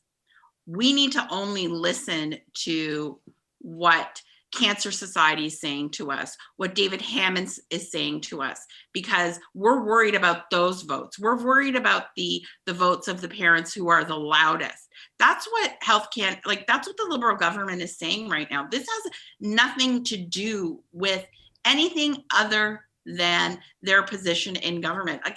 This has become, I cannot believe I'm saying this, but this has become a voting issue. It's become an election issue because you have parents of teenagers who are speaking up and out, and their voices are louder than the rest of our voices. And if our voices don't match or increase, we knew a flavor ban, a nicotine cap was down the road, because if you looked at what the Heart and Stroke Association did back in July of last year, they did a letter writing campaign similar to the ones that we have been doing as vapers from as early as 2015 towards the Ontario government. They started that campaign, and lo and behold, they got those mass emails, and all of a sudden a nicotine cap, a taxation, a flavor ban. And it's funny because I'm sure Rod Cunningham from the Cancer Society would love to have all that, what he just said, stricken from the record, because he thinks vaping is evil. He's spoken up against it many times since then. So you say that, and we've been covering this issue for now some years, over 5 years, and we hear often that it is a voting issue. But however, where does the vote go? And this is one of the analysis that I've got around this. And it can be a bit tough here for a second, because if you've got, the liberal kind of governments who have, at least in Canada, brought in the vaping, but now seem to be the ones that are advocating, taking it away. On that one political side happens to be, center left to left, seems to be a real problem, a real enemy for vaping. But if you look on the right, there's nothing better there for you either, because the conservatives and right of center folks are not running around to pick up, vaping as an issue. So you don't really have a place to put your vote. And then you add on top of that, while tobacco harm reduction is the right positioning to have when it comes to, this whole issue, it's very problematic, because those on the right think tobacco harm reduction. When they hear harm reduction, they're thinking of heroin. They're thinking of all the hard drugs and needles and all of that stuff. And they can't support harm reduction. So we go, no, it's tobacco harm reduction. They're not hearing that. They just hear harm reduction, and they're hearing hard drugs. And that's what most people in the public hear too as well. And those in public health and those other people that might be more on the progressive left side, they don't think tobacco harm reduction is valid. They don't think it's a valid harm reduction. They certainly believe, heroin is, there's valid harm reduction for that, but they think that tobacco harm reduction is spun up by the cigarette industry. So it's a real problem for people, because where do you put your vote, and what's the message that you take? And I agree with you. And I think maybe I'm a little bit spoiled here in Ontario, because in Ontario, with the election back in 2017, the community, the vaping community, got together and made it an election issue. We vape, we vote in Ontario. We went to every single one of Doug Ford's rallies. We went to all the rallies. We were ignored. We were treated like crap when it came to the Liberal rallies, the NDP rallies. We got comments like, "We get it, you vape, now leave me alone," from the leaders, and didn't value our votes. And as soon as Doug Ford was elected on his first day, and I say this because it was a community, a group effort of activism in its purest form, using our vote. And when Doug Ford was elected on his day one, he paused vaping regulations in Ontario. He said, "I'm putting these on hold because we're going to go and talk about them." And lo and behold, they did. I'm sure our Minister of Health, Christine Elliott, she was not very happy camper in that meeting we had with all the people that were on the vaping stakeholders. I feel like she begrudgingly went to that meeting, but she did, and they created the regulations that we have in Ontario. But that happened through activism from consumers, shop owners, all together. And I think that's the beautiful thing of Ontario, maybe because I'm from Ontario, but in Ontario, we can learn a little bit from the activism that we did together. Everybody worked together to get that voice heard. So it was really great. Well, maybe you guys have to concentrate that on Ottawa now, because Toronto's not really where the issue is. No, absolutely. Oshawa. Ottawa is the issue. I do think that, besides the fact that the Conservative government really can't stick to anything, so federally, but, go O'Toole. Well, okay, so enough. All right, so let's before we dig ourselves into a political hole here, let's move on to our next clip, and this is a very interesting one. We've teased it a little bit before. This is Mike Metherwell from Divine Laboratories, who, of course, is the title supporter for our World Vape Day coverage, and thanks again, Mike, for that. We've got a very interesting discussion around the issue of tobacco in terms of what's the definition of that? What is a tobacco flavor? And it's a wicked little world that we live in, where all they do, this whole thing comes down to the definition of what a tobacco product is. And if we weren't defined as a tobacco product, then it'd be a completely different story. So let's take a listen to Mike Metherwell and our conversation. And joining us today for World Vape Day is Mike Metherwell, president and founder of Divine Laboratories, Canada's largest e-liquid manufacturer, and the title supporter of our coverage today. Mike, thanks for joining us and for all the help you've done here making this happen. Thanks, Brent, and thanks for doing this. I mean, this is an amazing thing that I really look forward to, seeing the turnout today. Well, we're excited to have you on because obviously you're uniquely positioned to give us some answers, hopefully here. First of all, for our viewers, tell us, what is Divine Labs? Well, Brent, we're located in Lindsay, Ontario. We're, again, the largest contract packaging facility for e-liquids in bottles, and we also manufacture closed pods systems. Some other product lines include food flavoring, disinfection products, about 40,000 square feet of custom-built manufacturing facilities with automation services and solutions. We operate under ISO standards that are audited annually under ISO 9001 quality management, ISO 22716, a cosmetic good manufacturing process, and ISO 17025, which is a accredited lab facility for testing. Our motto is, we take your brand from creative beginnings to quality assured, shelf-ready completion. So, and for those that don't understand what contract packaging is, there are a lot of vape juices out there that might be getting made by you and packed by you. Yeah, I think the latest stat we received is we probably manufacture products that are hitting about 95% of the specialty vape shops in Canada. So let me ask you about flavors. I mean, flavor bans, that's what we're talking about so much today, and obviously all around Canada, because it does appear to be that flavor bans are coming our way. What's your thoughts on that, and how fearful should vapors be? We manufacture, I think right now we have over 170,000 SKUs we manufacture for our clients. And what's important to realize about flavors is to do this properly, they're categorized as generally recognized as safe. They're artificial food flavors. They are food grade. Nothing is derived from tobacco. So again, back to, we're under a Tobacco Vaping Act, but we don't actually have a tobacco product.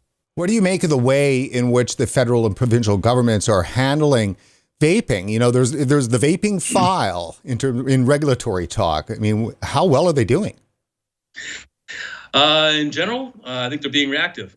If we actually pay attention, or if they paid attention to the science and how other countries have deployed this technology, they could do much better.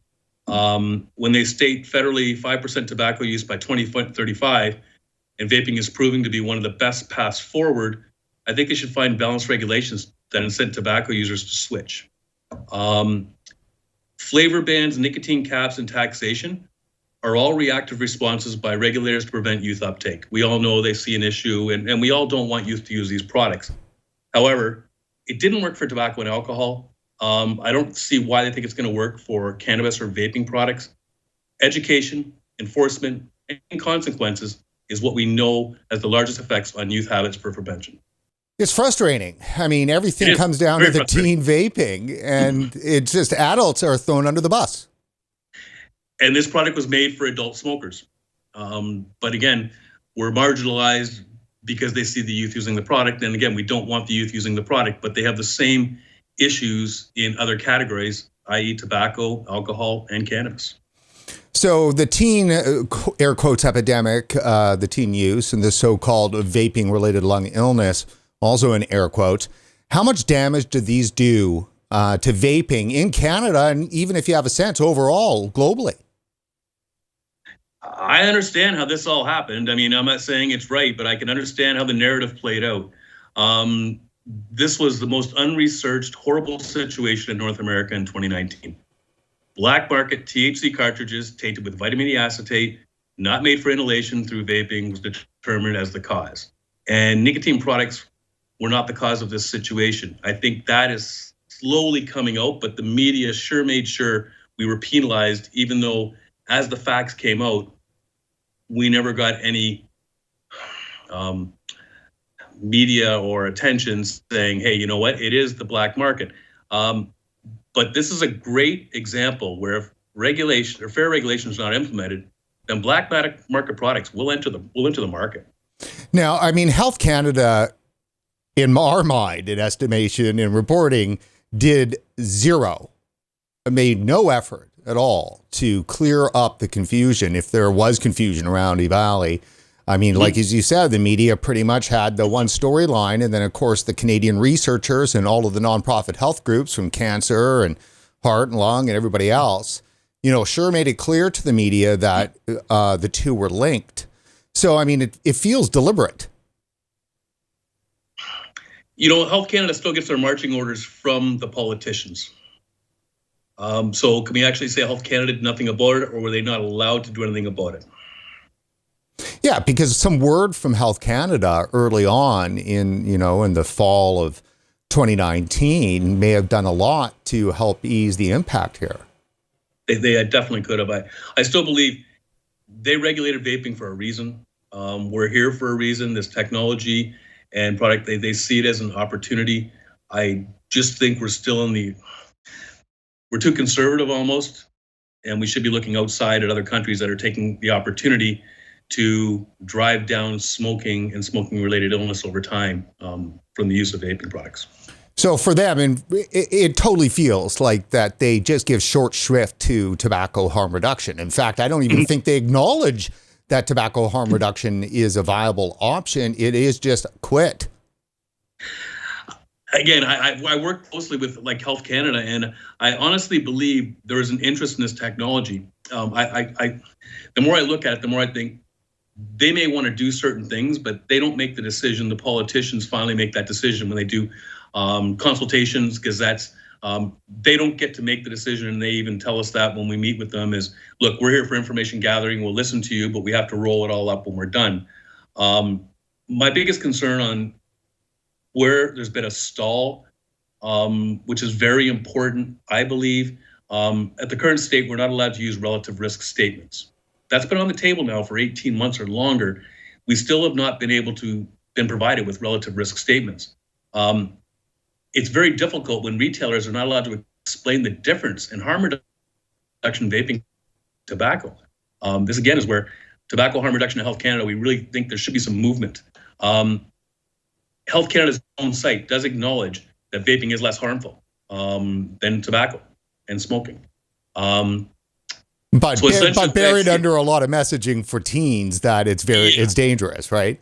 And I'm going to kind of use a bit of a David Sweener term here, which is, they've basically allowed the vehicle on the road, yet we cannot advise the consumers or the customers on the significant benefits of using the car. So here's a car, but it may get better gas mileage, has no pollution. We can't tell you that, but you got to buy it if you want to try it. So it's word of mouth, which is restricting the opportunity to get to that 5% by 2035. I guess what I'm saying is, yes, they could do much better in ensuring over 4.5 million smokers truly understand the difference between the two delivery devices and the associated harm and significantly less risks of vaping. So that's where I think we need some movement. And we continually ask if there's been any update in the policy, but to date, nothing.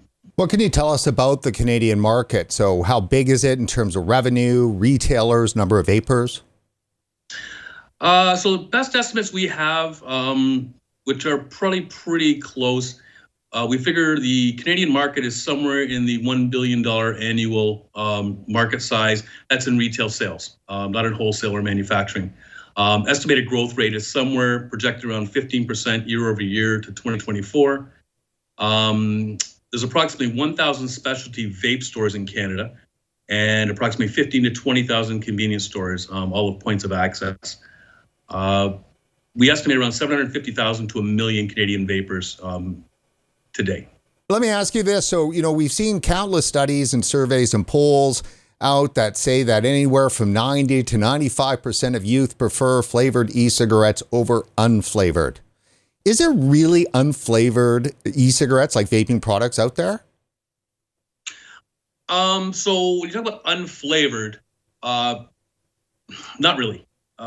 The product is made up of vegetable glycerin, propylene glycol, flavoring if required. But if we're going to talk about unflavored, let's take the flavor off the table, and nicotine. Vegetable glycerin will have a slight sweet smell to it. Doesn't have a lot of taste, but a small sweet taste as well. But when you talk about the flavorless product, that would be the closest you're going to get to it. Is it popular to help people convert? We know flavors are critical to smokers looking to make a transition, and it's very subjective to what flavor they like that is best for their fit.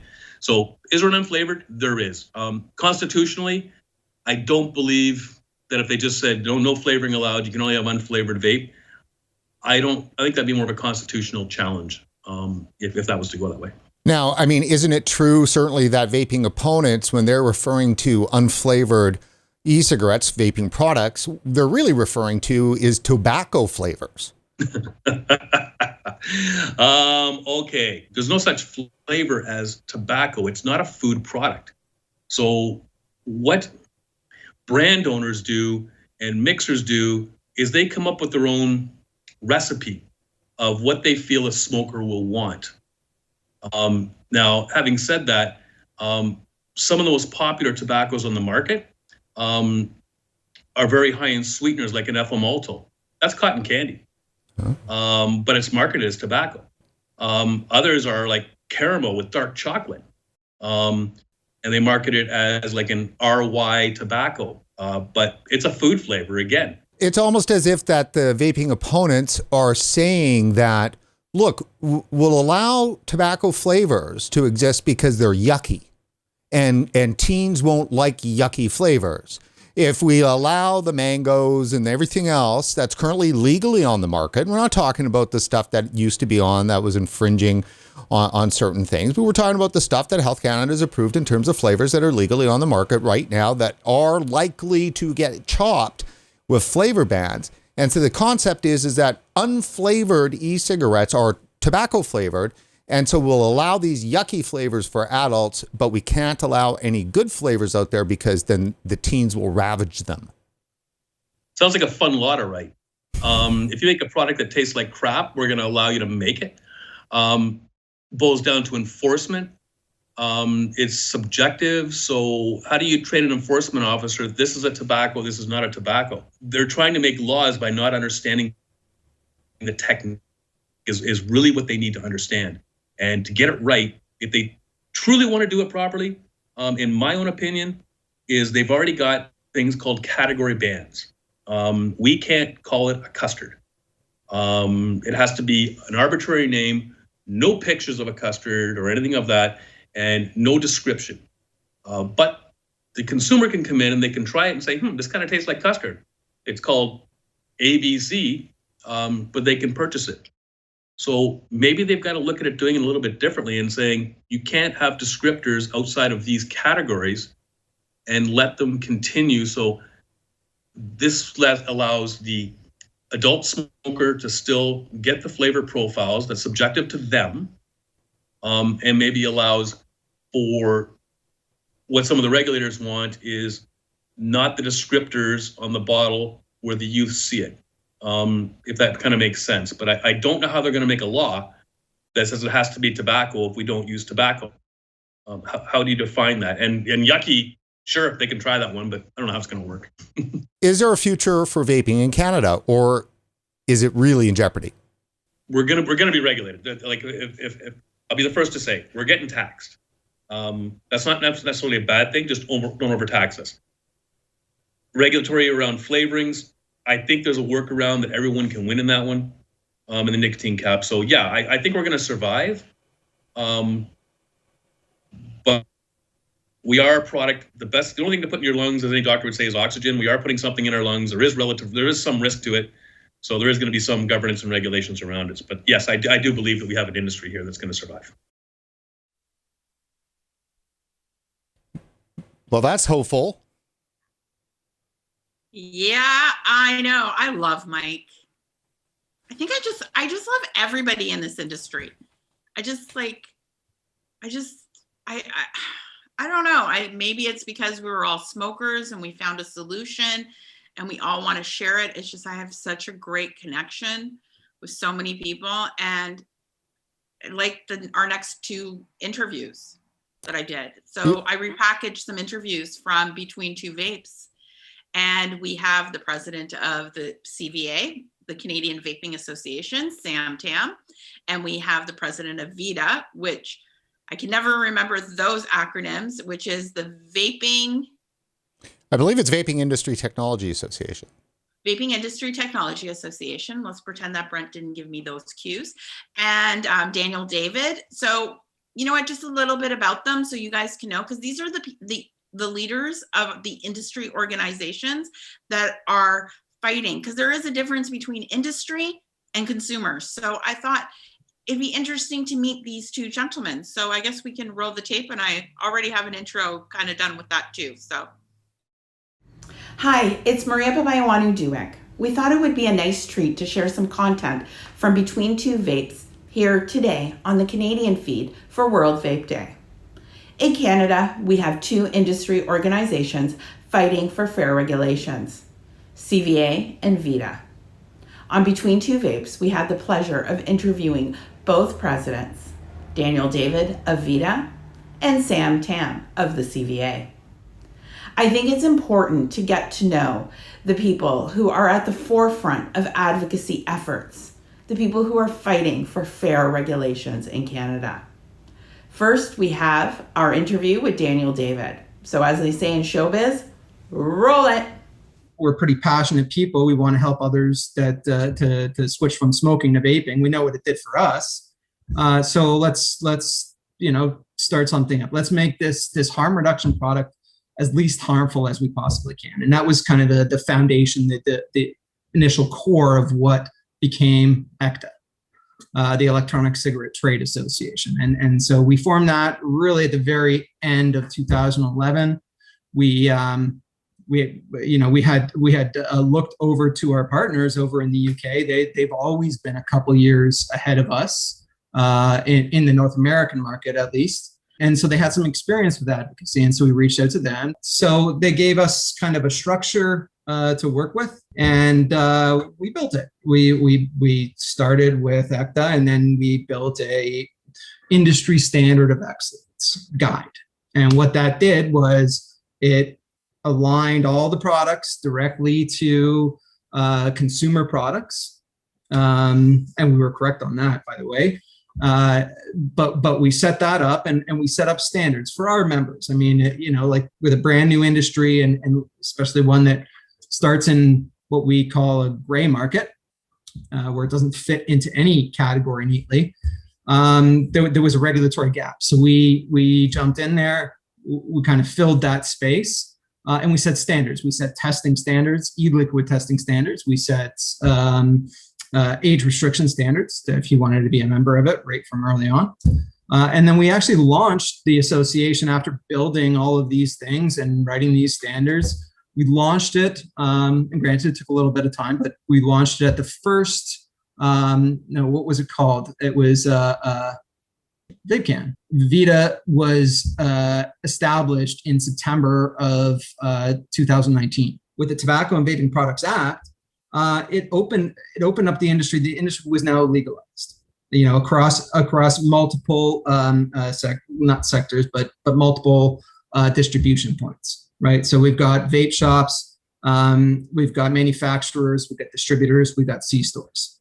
Now it's all legalized. Now you have outside funding that can come in, and outside companies that can come in and get involved. And so, at that point in time, there was no association that really encompassed all of them, right? That worked with, the big multinational corporations that had affiliation to tobacco. Nobody worked with those guys. We didn't have many contacts, if any, with convenience stores and what they were doing. All we had prior to that was really the vape shop community. And so we set out to bring the industry together as allies on common ground, based on common ground. And that common ground was that vaping is substantially less harmful than smoking. The fundamental reason why we created VITA was to bring the industry together, to bring all of the resources together behind a harm reduction message. Wow, pretty powerful stuff. Equally as passionate, and a man that spends all his time fighting for advocacy in Canada, we have our interview with Sam Tam, president of CVA. Now, let's check that out.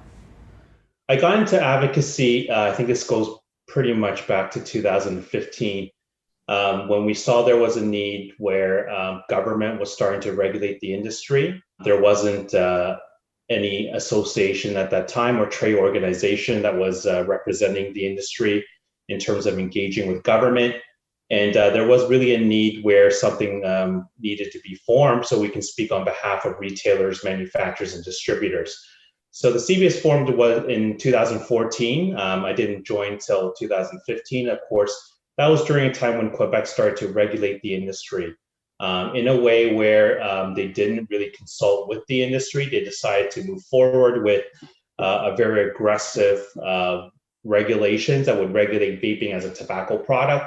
And that's when we felt there was a need for us to build this very strong organization where we would go and front face with government and to ensure that we will get sensible and equitable regulations for the vape industry. It's really important for that because, if we look at it today, vaping has become one of the #1 tools for adult smokers to transition away from smoking cigarettes. And we've seen this globally.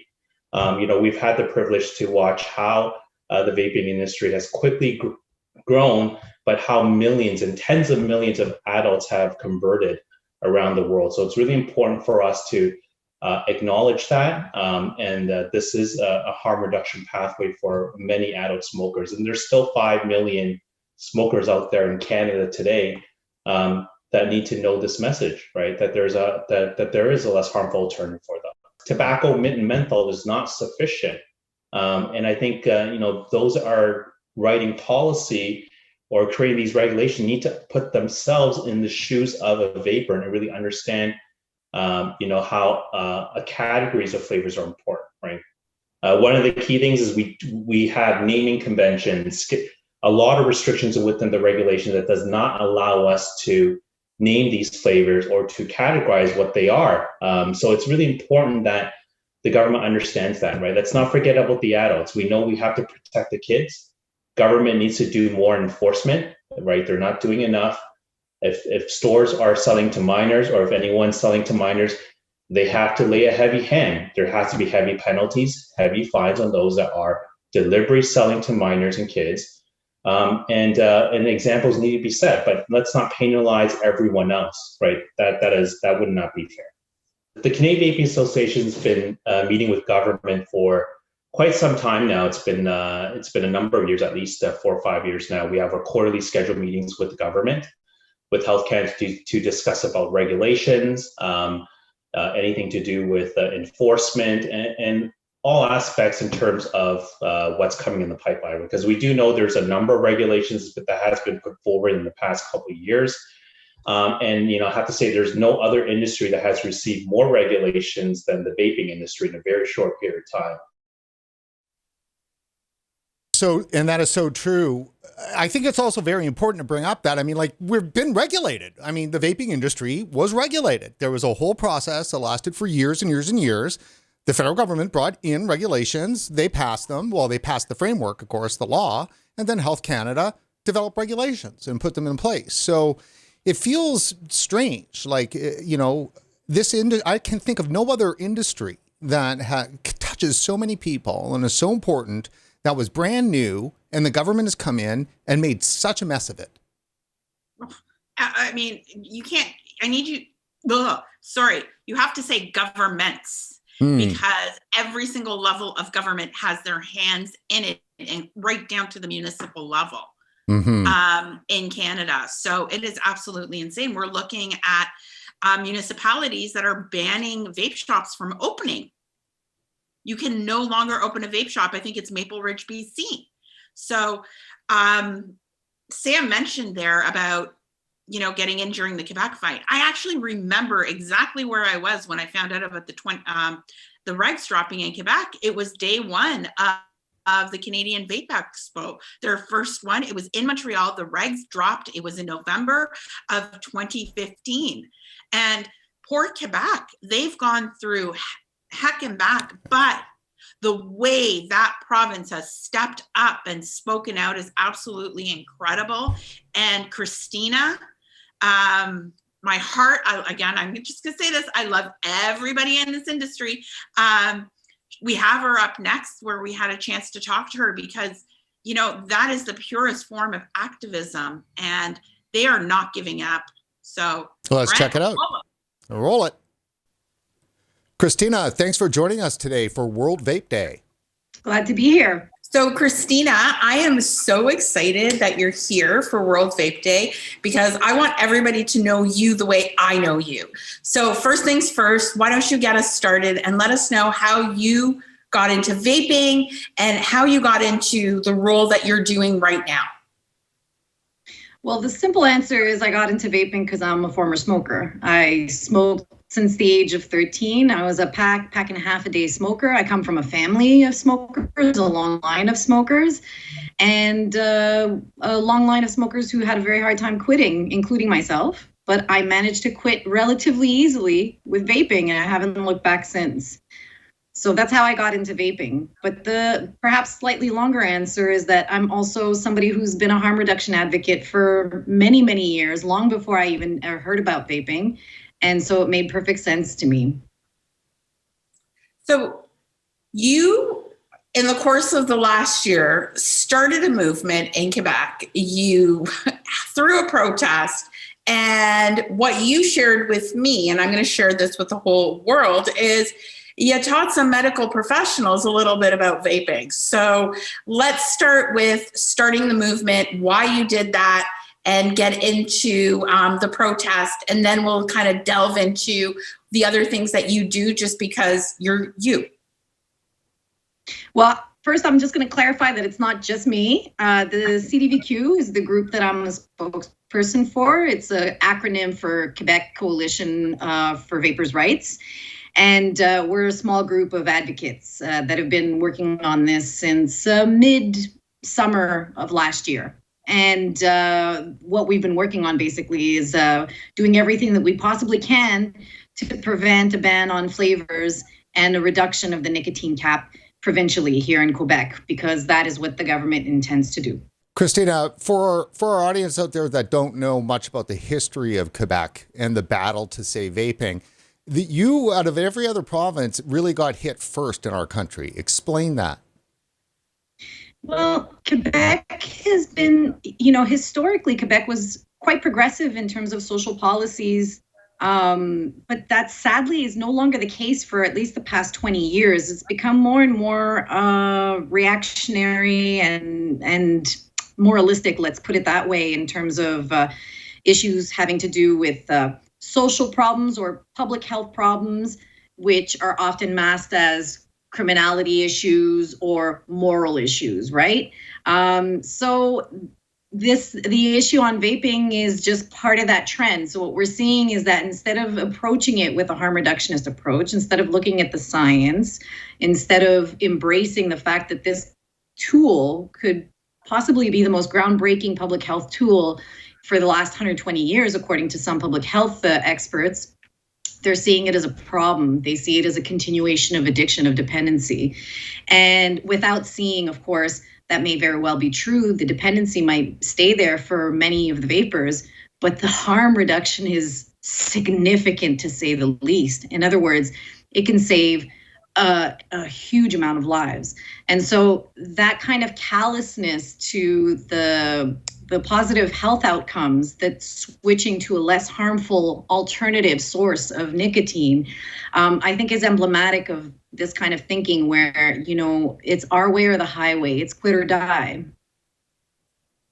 So, Christina, you see this happening and then you hear rumors. You hear rumors that there's going to be more regulations. Like, I remember that the regulations hit, and I think it's, if I'm not wrong, November of 2015. So you guys were totally the first province to get hit with some crazy regulations, strict regulations.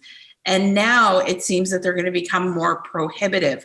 Is that sort of the springboard? Is that the reaction? Is that the event that caused this movement, that created this movement? Yeah, I think that basically we knew that this reality was, a lot of people kind of just hope that the government will act, a little bit more dignified and intelligently, and they just hold their breath, believing, like as long as we don't say anything, then we won't elicit this kind of response. But the truth is, there are a lot of very interested actors in this whole debate, and they've got a mission, and we can see it happening, not just, for instance, in Nova Scotia, where the first flavor ban took place in Canada. You see it in the US too. Every time you see this stuff, these are hints that this is becoming more and more the kind of trend within tobacco control and within elected officials, like positioning. And given Quebec's track record, there's no reason to believe that they wouldn't follow the same blueprint. So that, together with some information that was coming out from people within the tobacco control departments provincially, made it pretty clear that this was absolutely going to happen. Tell us, how did you guys, what was your blueprint? What blueprint did you guys use to go from, okay, so we're all meeting in a room, what's our next step? What did you guys do? Well, obviously the main goal is always to amplify the voices of the people who are directly affected by this. So in this case, we're talking about the users, the consumers of lower risk nicotine products like vaping, right? And because their voices have been completely absent and utterly ignored by government and by public health. Basically, just to give a little bit of a backgrounder, the Quebec government created a special task force to look into the issue of vaping and how to further regulate it in Quebec, with a particular concern to the increase in youth vaping, right? But that task force delivered a set of recommendations. And in that set of recommendations, at no point are smokers, adult smokers' concerns or health or well-being ever raised as a counterpoint, as something at the very least to be taken into consideration. They are completely absent. And so for us, our actions had to at least make an attempt to bring those concerns to the forefront, to highlight the fact that these people exist and that they are going to be severely negatively impacted by this. And which is why we launched a letter writing campaign to the elected officials, the provincially elected officials. And that letter campaign was a huge success. And there were some other things that you guys did. Yeah, I mean, having been part of many letter writing campaigns in my past, it's very rare that you get, thousands, if not, like in our case, like several tens of thousands, right? We're at, I think, over 35,000 letters so far that have been sent to provincial M&As in Quebec. And that's an enormous success for a grassroots group, for a group like with, absolutely no previous experience or anything like that.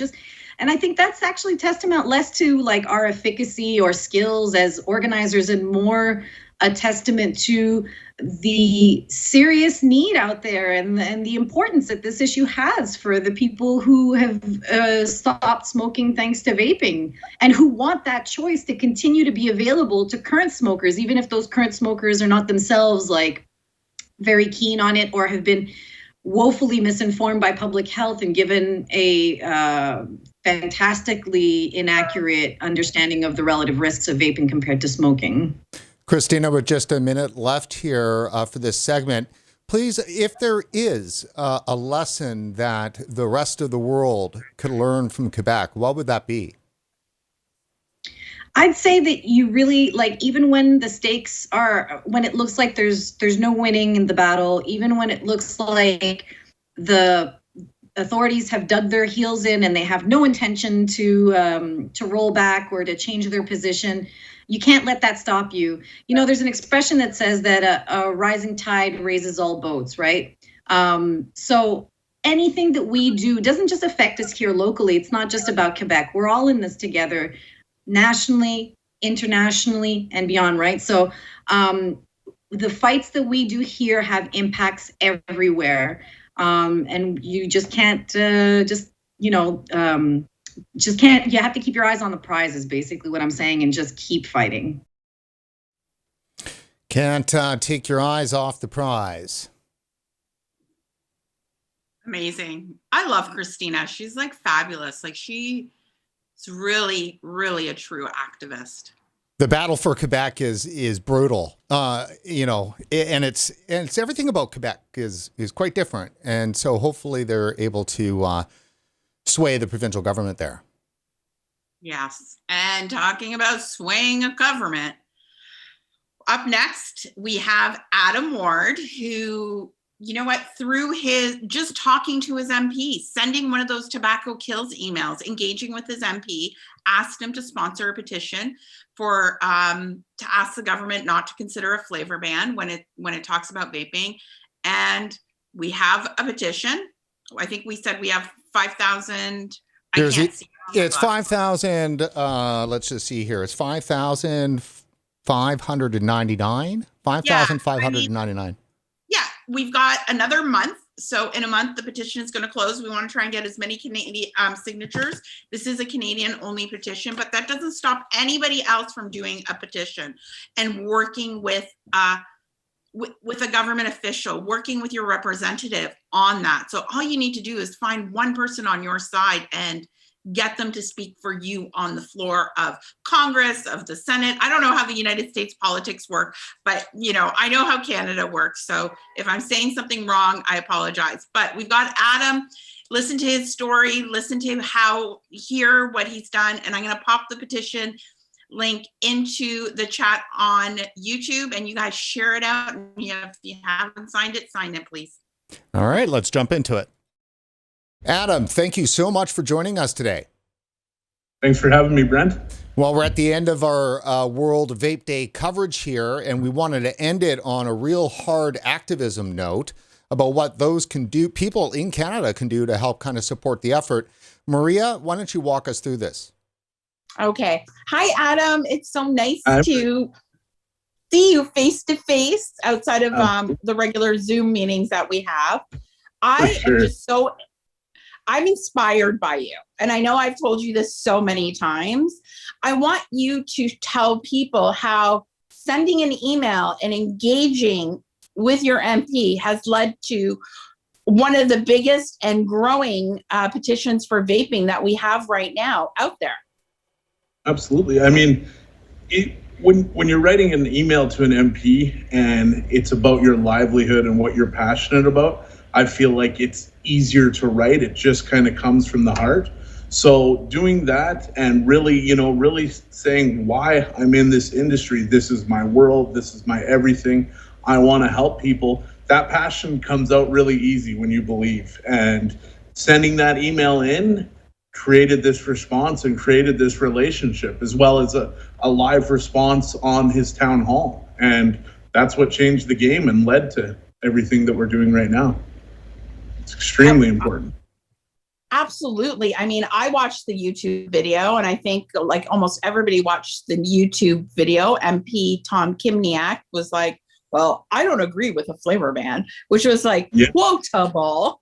Loved it. I got a stack of questions regarding vaping and the support for harm reduction. And lots of people wrote me individualized emails about not having restrictions on people who want to, get off of smoking, so they use vaping, and basically asking me, Adam, Tanya, a lot of others, will you oppose the potential regulations to vaping products? These restrictions will make it harder for adult vapers to quit smoking. I agree with you. I think that we shouldn't make it more complicated for people to get access to vaping products. Back when I think it was debated in the last parliament in S5, I thought that banning flavors just because kids could get them is unfair to adults who use e-cigarettes to stop smoking. Again, these are products that were already going to be banned in the legislation that kids wouldn't be able to get their access to and hands on anyways. But these regulations come from S5. It will not come back to Parliament to pass it one more time. And in those same vaping products, like I know a lot of smokers who have successfully quit smoking thanks to a vaping product. And I understand that the flavors make it easier, obviously, to get off of cigarettes as well. As of August 14th, 2020, there were 20 cases of vaping-associated lung illness in Canada by the Public Health Agency of Canada. It's a very low amount, but again, to all of you, I absolutely support making sure that vaping is as available to adults as a form of harm reduction. I've spoken to many people when S5 was being passed originally, and it's definitely a good idea to keep allowing for it. I didn't agree with S5 and the provisions within S5 that allowed the federal government to simply ban flavored nicotine products that go into your vapors just because it's a flavor that might, because the legislation at the time, if I'm remembering it correctly, said might appeal to, as opposed to does appeal to, and requires some amount of evidence to be produced by Health Canada. That's a big problem that I have with that type of legislation. It's just poorly drafted and up for interpretation. That's why they're able to pass these types of regulations. When I wrote to him, I wasn't writing as an angry person. I was writing as a passionate person, not somebody who's just a stakeholder in this industry, somebody who this industry worked for, as a heavy smoker. So I really poured my heart into the letter and really let him know where I was coming from. And I mean, his response says it all. And when he did the live response on YouTube, he mentioned that he had people in his life that this had worked for, when he might have never mentioned that ever because he just didn't have a reason to bring it up. But him bringing that up shows that there is people out there, especially in Parliament and members of Parliament, that do have people in their life that this is working for. And the more of them that speak out, the more of them will listen, right? So that's where I seen him coming from, for sure. Why don't you walk us through the petition, Adam? Exactly where can people go? What can they do? So the petition is online. We'll have to provide the exact website. The link is a little long, but you can go on and you can read right from the top. I have to credit Maria for helping me every step of the way and showing me what needs to go where. And, all our points were aligned. I think everybody's points in this industry are aligned. So you can read the points and you can go down. You can see the member of Parliament who has sponsored us for this petition. And it's as simple as just clicking sign and verifying your email that you get and you're an active member or an active signer of the petition. It's very simple. It takes 2 seconds, but it will go a long way. A long way. Absolutely. I totally agree. And I think the crazy part is, because I helped you with it, the longest process was actually putting all the information online. Like your MP responded quickly and we got everything done so quickly. They had things, we sent it in. We asked him, of course, we sent him a formal letter that Maria helped me with. We got the approval from him, and it was just it just all fell in a row. His office was active in making this happen quick, very quick. And the lesson is if we do not reach out and if we do not communicate with our elected public servants, we're never going to know. We never will know. And I don't believe that any of them have any reason to speak out about this unless they're asked, because it's not in their paperwork. It's not on the board of what they have to do today. People are messaging in about schools, playgrounds, what's in their neighborhoods. People aren't messaging in about vaping and regulations and what the government is trying to do. But when you do, they will talk about it. So, Adam, we're taping this a couple of days, before World Vape Day. But what can you say in terms of the number of people that have signed the petition so far? So as of right now, we are sitting at 4,706 signatures, with a deadline date of the end of June. So we have a lot of support and a lot more time to make this one of the biggest petitions ever sent into Parliament. Also, Adam, I think people should know that you don't have to vape to sign the petition. You just have to be a Canadian who believes in harm reduction for tobacco harm reduction. Very true. You can believe in harm reduction. You can have somebody in your life that this has helped. You don't have to be a vapor to sign this. This is for everybody. This is so our voices are heard. And this proves that they have to hear our voices. This isn't just we're sending an email hoping for a response, which is still a great thing and we all need to do. we're already over the 500 signatures. We have to be heard now. So all we're doing is building up the army for Tom. Absolutely. The more signatures we have on there, the bigger the petition is, the more ammo Tom has to go into the House of Commons with it. Yeah.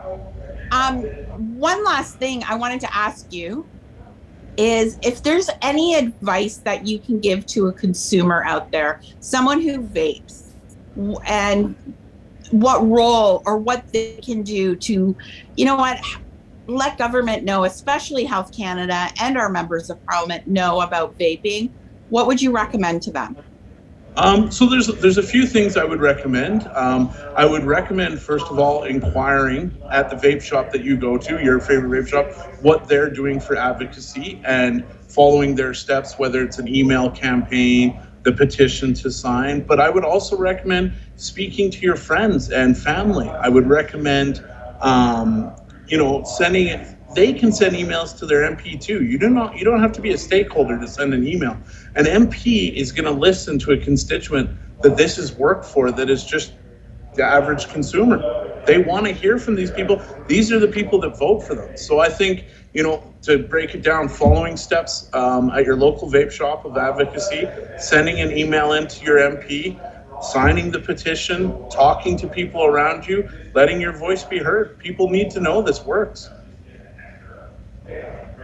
I think what's really cool, Adam, is I did not know you until 2021. Is that That's correct? right, yep. So you reached out to me for some things that we were doing, and then we just built this relationship. That can happen with anybody, right? That's right. I mean, it was a simple message on Twitter. We've both been in this industry for 5-6 plus years, if not longer. We've never spoke before, and a simple message, a simple reach out, hey, how are you? This is what it's led to. We now have, a 4,000 plus signature petition for the House of Commons. We have advocacy. We're here doing this interview. A lot of things can happen just by reaching out. A lot of things can happen just by reaching out. Hey, Maria, before we close up the show here, and wow, I can't believe that we're bringing it in on time. I just want to take a quick moment to, again, thank the folks over at Divine Laboratories, Mike Methrol and his team there, for the title supporting of our World Vape Day coverage, and remind you to check out Divine Labs if you have the need for such services, which so many manufacturers do for e-liquid. Maria, thanks. Brent, thank you for making my mofo no longer mofo. Oh, no, FOMO. I don't know what you're talking about. I know. I don't know where I'm going. I'm tired. Again, I was so upset that we were not part of World Vape Day last year, that it was in my head. And you know what? They always say jealousy is not a good thing. But let me tell you, jealousy motivates me to be bigger and better. And this could not have happened without you, Divine, and the people watching, and this entire industry, every single one of our guests. Please sign the petition. If you don't know what's going on, don't beat yourself up. It's very hard to get information out. We've learned this during the show. It's hard to get information out to consumers. You're looking at Google searches being kind of not that great, YouTube getting censored, Facebook algorithms not supporting vaping. So if you don't know, I'm just going to say, register for the Rights for Vapors email at our site. We'll let you know. Register for Brent's site to get on his email list. Brent's really on top of sending out all that stuff. That's the best way that you can stay informed. Sign the petition, share the petition. And the other thing is, I'm going to challenge everybody watching is tell someone about vaping. Share your story with someone who doesn't vape and get it out there and answer those questions. Don't get mad if they tell you it's worse than smoking. Get happy because they're engaging in conversation. And I love everybody, and I love Adam. He's so cute. I just want to rub his bald head. Okay, I think at that point we're going to be closing the show. Maria, thank you so much for all your support and everything for our coverage. I want to thank you for that. And I want to thank all of the audience for tuning in. And don't forget to keep your eyes out for the next RegWatch segment. Thanks, everybody. Bye, Maria. Bye.